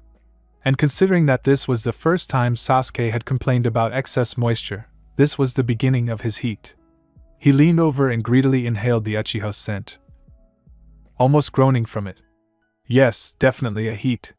He didn't remember about the pill after he sent Sasuke out of the apartment and took a shower. Kakashi called and started reporting the good news that they had found Orochimaru's offshore accounts and evidence of illegal activity thanks to the information Naruto had obtained. A couple more weeks and that would be it. He was so happy about the imminent end of the difficult case that everything else simply flew out of his head. Sasuke quit before the office was raided, which Naruto was quite pleased about. Something terrible was happening in the labs, but no one from the company, except for those directly responsible, was under investigation. Then there was the trial, but Uzumaki no longer participated in it. But every day his body became weaker, somehow unfamiliar, and when nausea began in the mornings, it finally dawned on him how badly he had gotten into trouble.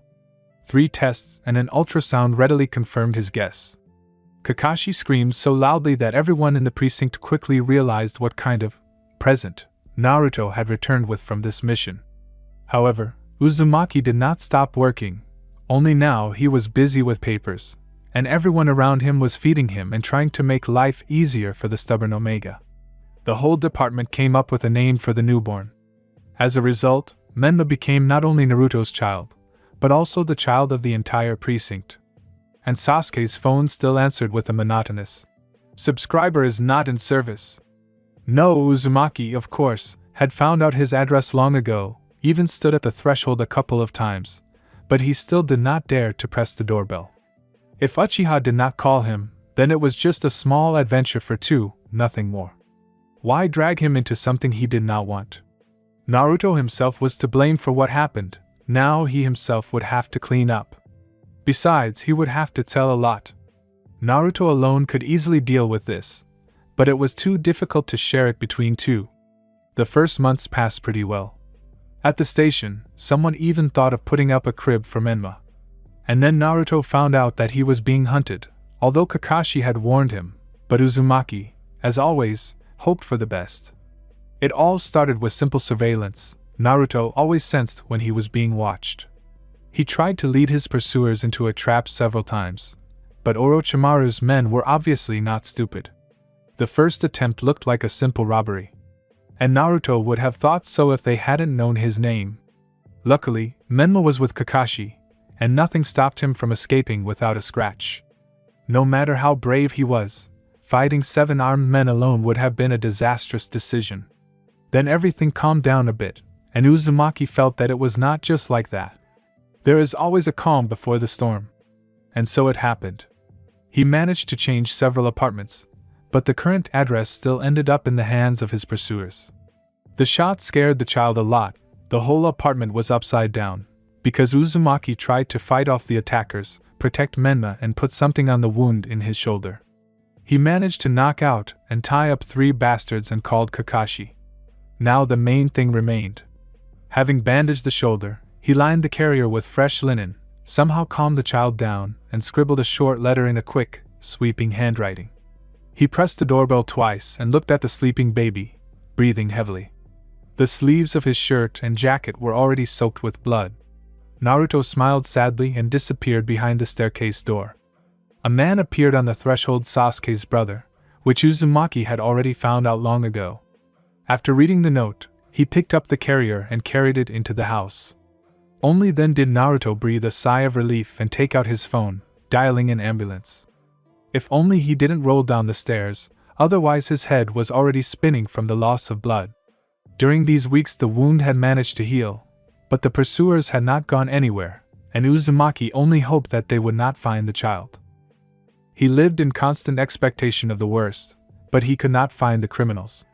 So when an envelope with several photos of Menma arrived at Kakashi's station, Naruto felt like the ground had been pulled out from under his feet. He didn't want to listen to any plans. If he got caught, so be it. They needed him, not a child. Itachi glanced at his watch and hissed discontentedly. It was no longer a leisurely time, and Sasuke was in no hurry to get home. He grabbed his cell phone and decided to check his brother's location first. Rather than call him, Sasuke had made it clear what he thought of his brother's overprotectiveness. "What the?" Itachi breathed out and felt his heart pounding loudly against his ribs. The icon was moving across the map too quickly and clearly not in the direction of home. Having calmed down the approaching panic, he dialed Shursui's number. "We have problems," came the voice on the other end of the line instead of a greeting. "Of course." Sasuke opened his eyes with difficulty. His eyelids didn't want to open, and his head was buzzing, giving off an unpleasant heaviness, as if he had been drinking all evening yesterday. It was cold and wet. With these sensations came awareness. Water was pouring down his hair, face, running down his neck, and his wet clothes were sticking unpleasantly to his body. Then a child's cry reached his ears, and everything inside him stirred. "Menma?" he whispered hoarsely. "Finally woke up?" This was the last voice Sasuke wanted to hear right now. Calm him down. Something alive, warm and screaming fell into his hands, and Sasuke mechanically began to rock the child.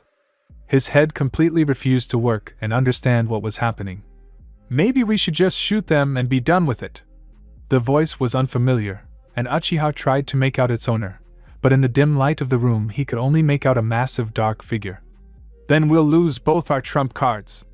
You better go check the security, the boy will be here any minute," Kabuto said. The heavy metal door creaked, and a dark figure came out. Menma grabbed onto Sasuke's wet clothes and began to calm down, feeling his familiar warmth and rhythmic swaying. The Uchiha tried to focus his gaze on him, but his eyes kept closing. "Sasuke-kun, don't sleep." Kabuto threw away the empty water bottle and slapped the man on the cheek. This invigorated him, and the Uchiha jerked. His hands were occupied with the child, but his legs were tightly tied almost to the knees. Apparently, the room was abandoned. Everything around was covered in a layer of dust and concrete chips, and every step Kabuto took was echoed by the squeak of his soles on this mixture. "Orochimaru-sama took a liking to you, Sasuke-kun, and you repaid him like this. You had to get involved with this Uzumaki." Kabuto shook his head, chuckling. "What other Uzumaki?" Uchiha hissed, hugging the child tightly and finally coming to his senses. "What's the point of pretending to know nothing? We already have you and Menma." He looked at Sasuke with feigned sympathy and blinked, noticing the other's expression. "Wait, you really don't know anything? What about that conversation in the park?" "Oh, this is getting funnier." Kabuto burst out laughing and doubled over, and Uchiha really regretted that he couldn't beat the bastard's lungs into bloody foam right now. "Oh, Sasuke-kun, okay, I'll tell you. The man you know as Hiroki Ryu is actually Uzumaki Naruto. A policeman, I admit, one of the best. And the parent of the child you're holding in your arms." Yakushi took off his glasses and wiped them with a handkerchief, still smiling broadly. "There was information that the child was abandoned to you, but I didn't believe it. And that's how it is, it turns out." Sasuke wasn't listening to him anymore, staring at Menma. Well, of course. Those eyes. He had guessed, after all. Naruto Uzumaki then. And you. He closed his eyes and exhaled convulsively. So it was his own son he was holding in his arms? The realization twisted painfully in the solar plexus, and a viscous lump of panic rose in his throat, which he had not allowed to take hold of him before. Everything was falling into place. And how thoroughly this financier found out everything about Orochimaru and company, how he tried to befriend everyone, even how the old snake was caught, became clear. Only one thing was strange: the child he was now holding in his arms. Menma did not fit into the picture at all, but he was clearly the main trump card in the fight for Orochimaru's freedom. So what do you want? Sasuke raised his head and stared at Kabuto with a withering gaze. From you? To keep quiet and not let the child scream, otherwise I'll have to shut him up. Yakushi pulled back the edge of his coat, revealing a holster with a gun. We need to wait for the main character of this epic. I'm sure you'll be happy to meet Naruto again. A kind of family reunion. Isn't it cute? The door creaked unpleasantly, and someone's head poked through the opening. Sir, all cameras on the premises are disabled, and someone has disabled the perimeter security. What do you mean, disconnected? Then connect them again. Kabuto frowned and touched the gun. We can't, they'd been hacked, the stranger said bashfully. We told him clearly to be alone, otherwise the child will suffer, Yakushi said through clenched teeth. Well, that's his problem. Who the hell are you? Naruto was breathing heavily, having knocked another guard down. Help! The guy with lilac hair, the color of which had clearly washed out and become almost dirty gray, played with a knife in his hand and smiled maniacally. If they find out that someone is helping me. Oh fuck, stop whining, Haiden grimaced and slipped inside the warehouse. Kakuzu should have already turned off the cameras, which meant it was safe to act openly. I'll have some fun here, and you go find the kid. Uzumaki frowned and nodded, heading further down the hallway. There was no time to even think about where this strange man who knew about the child came from and why he was helping. He quietly made his way past the rusted doors behind which God knows what was stored, listening for voices, hoping to hear Kabuto or Menma's scream. It was quiet, and he was already despairing, and time was passing. Having made another turn, he nervously clutched the pistol in his hand and listened again. His instinct, almost animal-like, which had saved his life more than once, did not fail him this time. Only his reaction failed him. He jerked, trying to jump back and turn around at the same time, but the butt of the heavy rifle reached the back of his head first. Sasuke hugged the kid tighter, looking into Kabuto's eyes. Damn, why didn't he have any superpowers like eyes that could fry people's brains or something? Well, I think there is no point in harming the child or you now. Let's wait until Naruto shows up, and then I will clearly demonstrate to him why he should listen to me. Yakushi grinned and turned to the creak of the door. We have a fox. Hatake Kakashi always admired his mentor. He went to the police academy simply because he didn't know what else to do with his life, and after graduating, he immediately came under the supervision of Minato Namikaze. Fair without being harsh, kind enough but knowing when to put people in their place. Minato seemed like the best at what he did, and he was. He devoted himself to his work, especially after his wife died. His methods were always efficient but humane, a balance rare among seasoned police officers. And Kakashi learned everything from this man, but with good policemen, especially those in high positions, a bad thing often happens: death. However, Minato left in this world not only many students who picked up his methods of work, but also a young son. No one could understand how a man who had a small child could continue to risk himself for the safety of others. It seemed senseless and strange, but as Hatake realized many years later, it was simply a character trait, passed down through the family, apparently. Kakashi knew very well what it was like to be an orphan, and he knew very well what it was like to grow up in an orphanage. So without a second thought, he took custody of the boy and raised him as his own son. And with such a heredity, where else could Naruto go? His talents clearly came from his biological father, and his grip came from his adoptive father. The boy knew from childhood what he wanted to become, and spent his free time at the police station. Hatake hated himself for this, but he began to use the child's talents even then. Even criminals were taken in by the blue-eyed naive miracle, who tearfully begged them for something. And how many pedophiles they caught at that time, you can't count. And Uzumaki, namely, the child's mother's surname was written by Kakashi on the form once, so that the boy would not be hunted by those who were thirsty for revenge even for the dead Minato, like to do this work, to cleanse the city of crime. Only Kakashi poured liters of sedatives into himself every time. He knew that only Naruto would be able to get to Orochimaru, and there was no decision in his life harder than this. And then Uzumaki came to him pale and silently handed over a test with 2 stripes. Kakashi didn't try to persuade Naruto to have an abortion out of purely selfish motives. He thought that a child would make the boy less reckless, make him settle down, and stop going out into the field. Well, yes, of course. Both Minato and Naruto. Both thought about the well-being of other people more than about their own family. And now he stood in front of the abandoned building that once belonged to the Orochimaru Corporation, clutching a gun in his hand and praying that Uzumaki and the child were alive.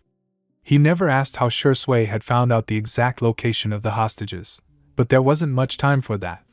When they arrived at the place, there were already mercenaries tied up around the building, and something told him that it wasn't Naruto who did it. They weren't in a hurry to get into the building itself, afraid to ruin everything. Sasuke rocked Menma soothingly in his arms under Kabuto's mocking gaze. So cute, I could just die. He adjusted his glasses, grinning. Well then, do me a favor and die. Uchiha snapped. Now, Sasuke-kun, you're in no position to say such things. Kabuto smiled falsely. The metal door creaked as it opened, and Sasuke held his breath. A blond man, his face already visibly stained with blood, was pushed inside. He lost his footing and fell face down on the concrete floor. The Uchiha frowned, looking at the familiar shock of blonde hair.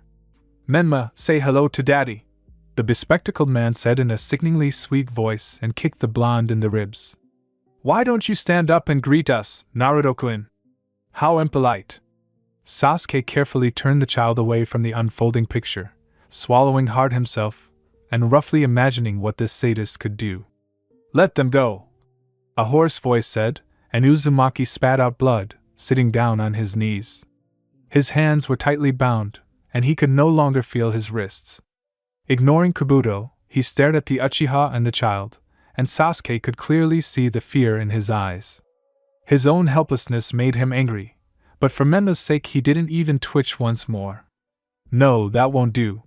You brought someone with you, and that's not what we agreed on. Kabuto smiled and pulled his gun out of his holster. Choose who? The child or Sasuke-kun? Put your weapon away, otherwise there will be no talk of any negotiations. Naruto tried to keep his tone threatening, although his heart was pounding loudly against his ribs, and the sickening fear was twisting his stomach even more. Menma stirred in Sasuke's arms, hearing the familiar voice, but the Uchiha still held him to his chest and did not let him turn. Are you going to demand something else? Yakushi smiled and pulled the trigger. The bullet flew past Sasuke's head and left a hole in the wall behind him. Menma started crying again, and Uchiha immediately began to calm him down. He had just almost lost his life, but he wasn't afraid. He just wanted to untie his legs and beat Kabuto until every bone in the bastard's body was broken. But Naruto looked strangely calm. Only after looking into his blue eyes did Sasuke swallow hard. Hayden heard the shot and turned around. So, it seemed he had failed his mission. He could deal with armed mercenaries, but thanks to his unexpected appearance, and in the direction of the shot, something was probably happening that the element of surprise could not be applied to. He would have to call for backup. He pulled his cell phone out of his pocket and dialed Kakuzu. Get out of there, immediately sounded on the other end of the line. Why is that? I just started enjoying myself. There's police all around the perimeter. If you get caught, I'll tell Nagato not to bail you out. You're such a jerk. Hayden sighed. Well, it seemed he really should have run. But he was used to completing his tasks to the end. Throwing the phone back, he ran to where the shot came from. The guards were at the door, and Hayden cursed under his breath as he ducked. Okay, maybe Kakuzu was right. But at least now he could tell the police exactly where to go. The conditions are very simple, Naruto-kun. You make sure that Orochimaru-sama is freed, we return the child to you. And Sasuke-kun maybe, Kabuto smiled broadly, completely not noticing how Uzumaki had become quiet. "You're lying," Sasuke interjected. "Orochimaru would never refuse such a tool as someone else's child." "Who knows?" The smile slipped a little from Yakushi's face, and the gun was now aimed right at the Uchiha's forehead. Silence hung heavy in the air as they all listened to the distant noise that was getting closer. The building echoed with shouts and the tramp of heavy boots in the hallways. Kabuto narrowed his eyes unpleasantly and hissed, almost like Orochimaru. "You brought a whole squad of police, you little bastard. I warned you." He took the gun off safety and began to bend his finger on the trigger. Sasuke leaned down sharply, hugging the child to his chest and protecting him, but the shot did not sound. The gun rolled across the floor with a roar, and Naruto squeezed the throat of Kabuto, who was writhing and wheezing on the floor, with his knee. The blonde's gaze was terrible, and he himself pressed his foot harder. Probably, if the door hadn't opened with a bang, he would have finally strangled the vile bespectacled man, but Kakashi pulled him away in time, not allowing him to do something irreparable.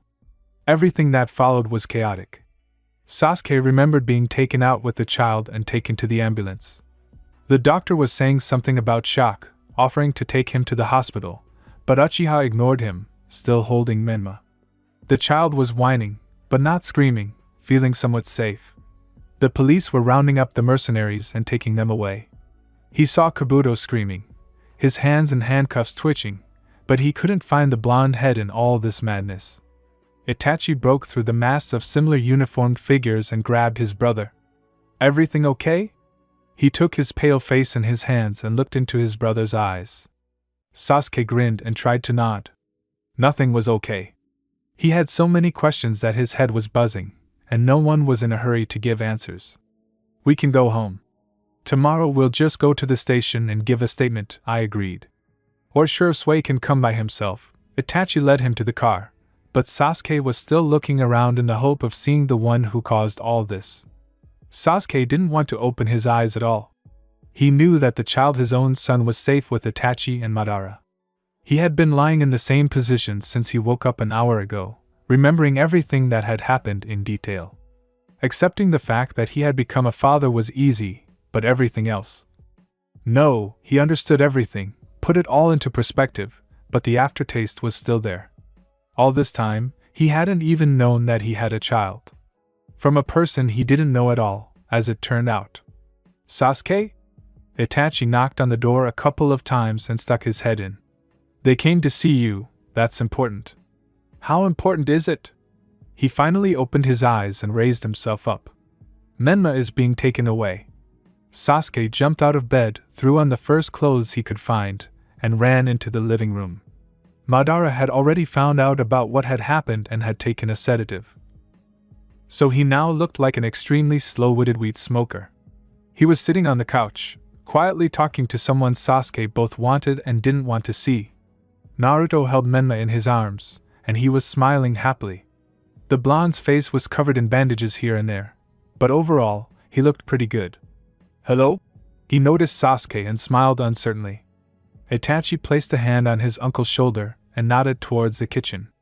He took the child with him, giving the two a chance to talk in private. "Why didn't you tell me?" Uchiha was still standing, clenching his fists. "Because you didn't pick up the phone," Naruto answered honestly. "When I found out, it was too late. I thought you'd forgotten about me 100 times already." "You thought?" Sasuke responded sarcastically. "If you knew the address, you could have come and asked me, instead of deciding everything yourself." "And what would I say?" Naruto frowned and stood up as well, so as not to look up. "That you're a fucking cop, that you have my child, that you're in danger." Uchiha shouted and pursed his lips. Naruto didn't respond to this, looking down at the floor. He had thought about this so many times, but he had always refused to even hope for understanding. And now, having come face to face with his own fears, he didn't want to change anything. "Thank you for taking care of Menma." He shrugged and walked over to the carrier. "So what? You're just going to take him away like that?" Sasuke felt his legs go weak from excitement. "Yes." Naruto walked past him into the kitchen. The Uchiha watched as if from under the water as Menma was placed in the carrier, as Naruto said goodbye and thanked the others, as the door closed, leaving a ringing silence in the apartment. Madara blinked in confusion as he looked around the living room, which still bore traces of the child's presence. "Is this permanent?"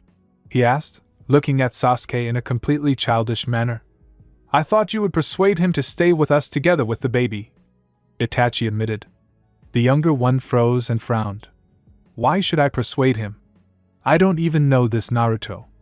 "Yes, but Menma is your child and—" "What and—" "You need it, you persuade me." Sasuke turned around and went back into the room, loudly slamming the door.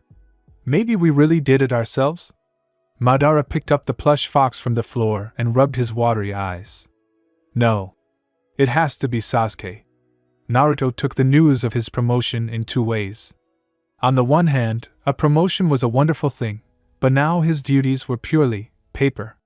No, he would go to crime scenes, of course, but there would be no field work, no undercover operations. "Maybe this is some kind of mistake, Kakashi-san?" He pressed the phone to his shoulder with his ear, continuing to rock Menma. "No. An order from above." Hatake was happy as hell and didn't even hide it. "From above? You mean from Fugaku-san himself?" There was a catch somewhere, but Naruto couldn't figure out where exactly. "That's right. From the very, very top." "You might not be so happy." Uzumaki sighed and put the child to bed. "Okay, I'll call again in the evening." As soon as he hung up, a nasty ringing of the doorbell rang through the apartment. He didn't even realize at first that it was the doorbell that was ringing, but then he came to his senses and opened it without even looking through the peephole. He was still incredibly naive. "Sasuke?" Naruto froze and blinked in surprise. The Uchiha glared and looked rather menacing if it weren't for the bouquet of flowers in his hand. He shoved the bouquet under Naruto's nose and pursed his lips. Glancing over to where his brother and uncle were hiding, he winced when he saw a horrified-looking Madara. He had been having trouble sleeping since Menma was taken, running a finger across his throat, promising his nephew a quick death if he didn't act. "Move in with me," Sasuke muttered while Naruto was still in shock and staring at the flowers. "What?" Uzumaki turned his gaze to him, and Uchiha mentally cursed those blue, naive eyes.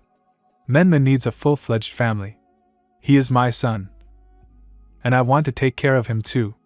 So move in with me," he said categorically. Naruto still stared at him silently, but stepped back, letting the guest in. Itachi and Madara quietly high-fived each other. "Papapapapia!" Menma shouted, running away from Itachi with the ladle. "I know you don't like soup, but you have to eat it, it's good for you." He tried to take the ladle away from the child, but he only screamed louder, and then laughed and began telling his uncle everything he thought about the benefits of soup, in his still incomprehensible babble. Awakened by his son's loud voice, Sasuke raised his head from the stranger's chest and blinked sleepily. "He doesn't want to eat Itachi's soup," Naruto, who had long since woken up, explained and ran his hand through his dark hair. Uchiha responded and dropped his head back. "Why did you let him try ramen? He doesn't want to eat anything else now. He also likes tomatoes," Uzumaki said thoughtfully, still fingering his hair. The door opened slightly and Itachi poked his head inside with a completely miserable expression on his face. "Help!" A child slipped past his leg and ran to the edge of the bed, trying to climb onto it, still holding the ladle. Sasuke sighed and helped him, immediately laying him down next to him. Menma didn't mind and pressed himself against Naruto's side, losing interest in the kitchen utensils. "You're not going to lie around all day, are you? Madara and Hashirama are coming tonight." Itachi finally got his instrument back. "Hashirama should be in a hospital room by now, not hanging around visiting guests," Sasuke commented. "If Izuna is born right at our table, I'll need a psychiatrist. He won't bother you anyway." The elder rolled his eyes and went off to finish cooking the soup. "I should probably go to the store, by the way." "Buy a cake," Naruto stirred, clearly intending to get up.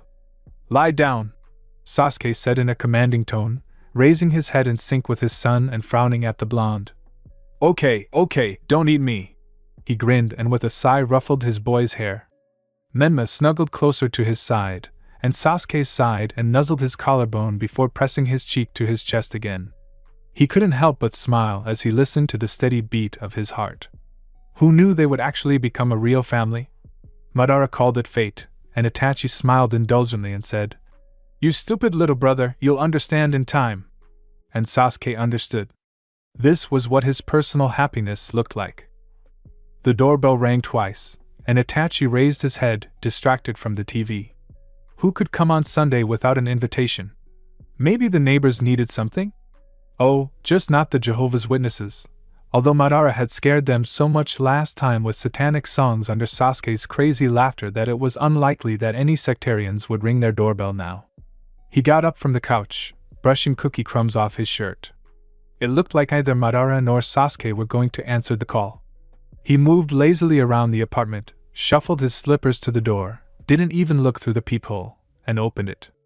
The hallway was empty. Was someone making a joke? Or perhaps the callers had left while he was rolling off the couch, thinking that no one was home. There were some strange sounds from below, and Uchiha lowered his head. A large dark blue baby carrier stood on the rug, covering the sign. "Get lost!" Sasuke and Madara had a specific sense of humor. Something moved inside the cradle, and Itachi blinked. It didn't take a rocket scientist to figure out that there was a living child lying there. An envelope stood out on the light beige blanket, and he bent down to pick it up and open it. "This is your child. I'm sorry I had to leave him like this, but I need to leave urgently. It won't be for long. You didn't answer your phone, so here it is. His name is Menma. Please take care of him. With love, and you." Uchiha read and looked down at the cradle again, where the child was sleeping. He knew that the child was not his, because he had been in a steady relationship for a couple of years already. But that didn't make it any easier. Itachi carefully carried the package into the house and placed it on the couch. Okay. Good. The child was not his, because he was a beta and dating a fellow beta man. But his uncle and brother were alphas who did not deny themselves one-night stands. Sasuke, Madara, come here." He ran his eyes over the lines again and swallowed hard. He pulled back the blanket a little and sighed. "Well, yes, Uchiha. Jet black hair and pale skin even at that age. Besides, the sender somehow got into their apartment building and left the cradle right outside their door, which meant he knew exactly who to leave it to." Sasuke stumbled out of the room, boring his brother with a heavy look, his whole appearance conveying that he hadn't slept half the night, and their uncle, who was barely older than Itachi, responded discontentedly from somewhere in the kitchen, but then nevertheless went out into the living room, wiping his face with cucumber slices as he went. "What?" Madara blew his bangs that had fallen over his eyes and stood next to him. "Whose is this?" Itachi pointed his finger towards the cradle. All three of them stared at the child, who, apparently sensing their attention, woke up. Menma looked around at everyone with his blue eyes, thought for a few seconds, then took a deep breath and began to cry, drowning out all other sounds with his scream. "Do something." Sasuke instantly woke up and jumped away from the couch. "We need to feed it, then this will shut up." Madara nodded, looking with horror at the child's face turning red from crying. "What do the children eat?" Itachi watched the two roommates with a detached expression. He had helped his mother with his younger brother, but that had been so long ago that all memories of taking care of children remained in his head as a blurry haze. "Something soft," Sasuke reasoned. "Milk? We have milk? Wait. Maybe this isn't ours at all. So it's not ours to worry about." The oldest of them grinned and snatched the paper from Itachi's hand. "Who is Enyu? I think if you hadn't slept with everyone, this question wouldn't have arisen." He didn't miss the chance to tease both of them, although his voice sounded quite indifferent. Sasuke glared at his brother and headed towards the door. "Hey! Where are you going?" Madara narrowed his eyes unkindly. Where? To the store. The child needs to eat something." Sasuke pulled on his sneakers and ran out of the apartment, away from the child's crying. All this happened for a couple of minutes, and he was already panicking. "What should we do?" Itachi tilted his head to the side, examining the child.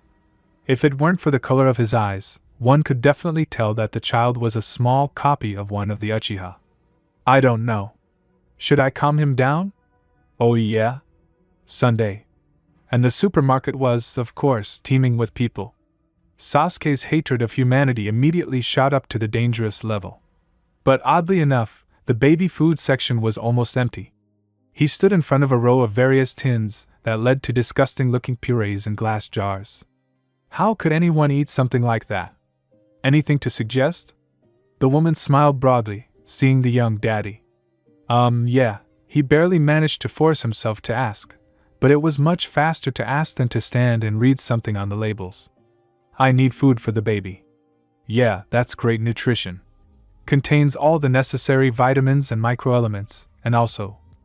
Just give me something for the baby, he said through gritted teeth. Are his teeth coming in already? Teeth? Well, yes. Constantly cries, puts her hands in her mouth, drools everywhere, she nodded. Because then you need to. Okay. I'll take this. And this. And this too.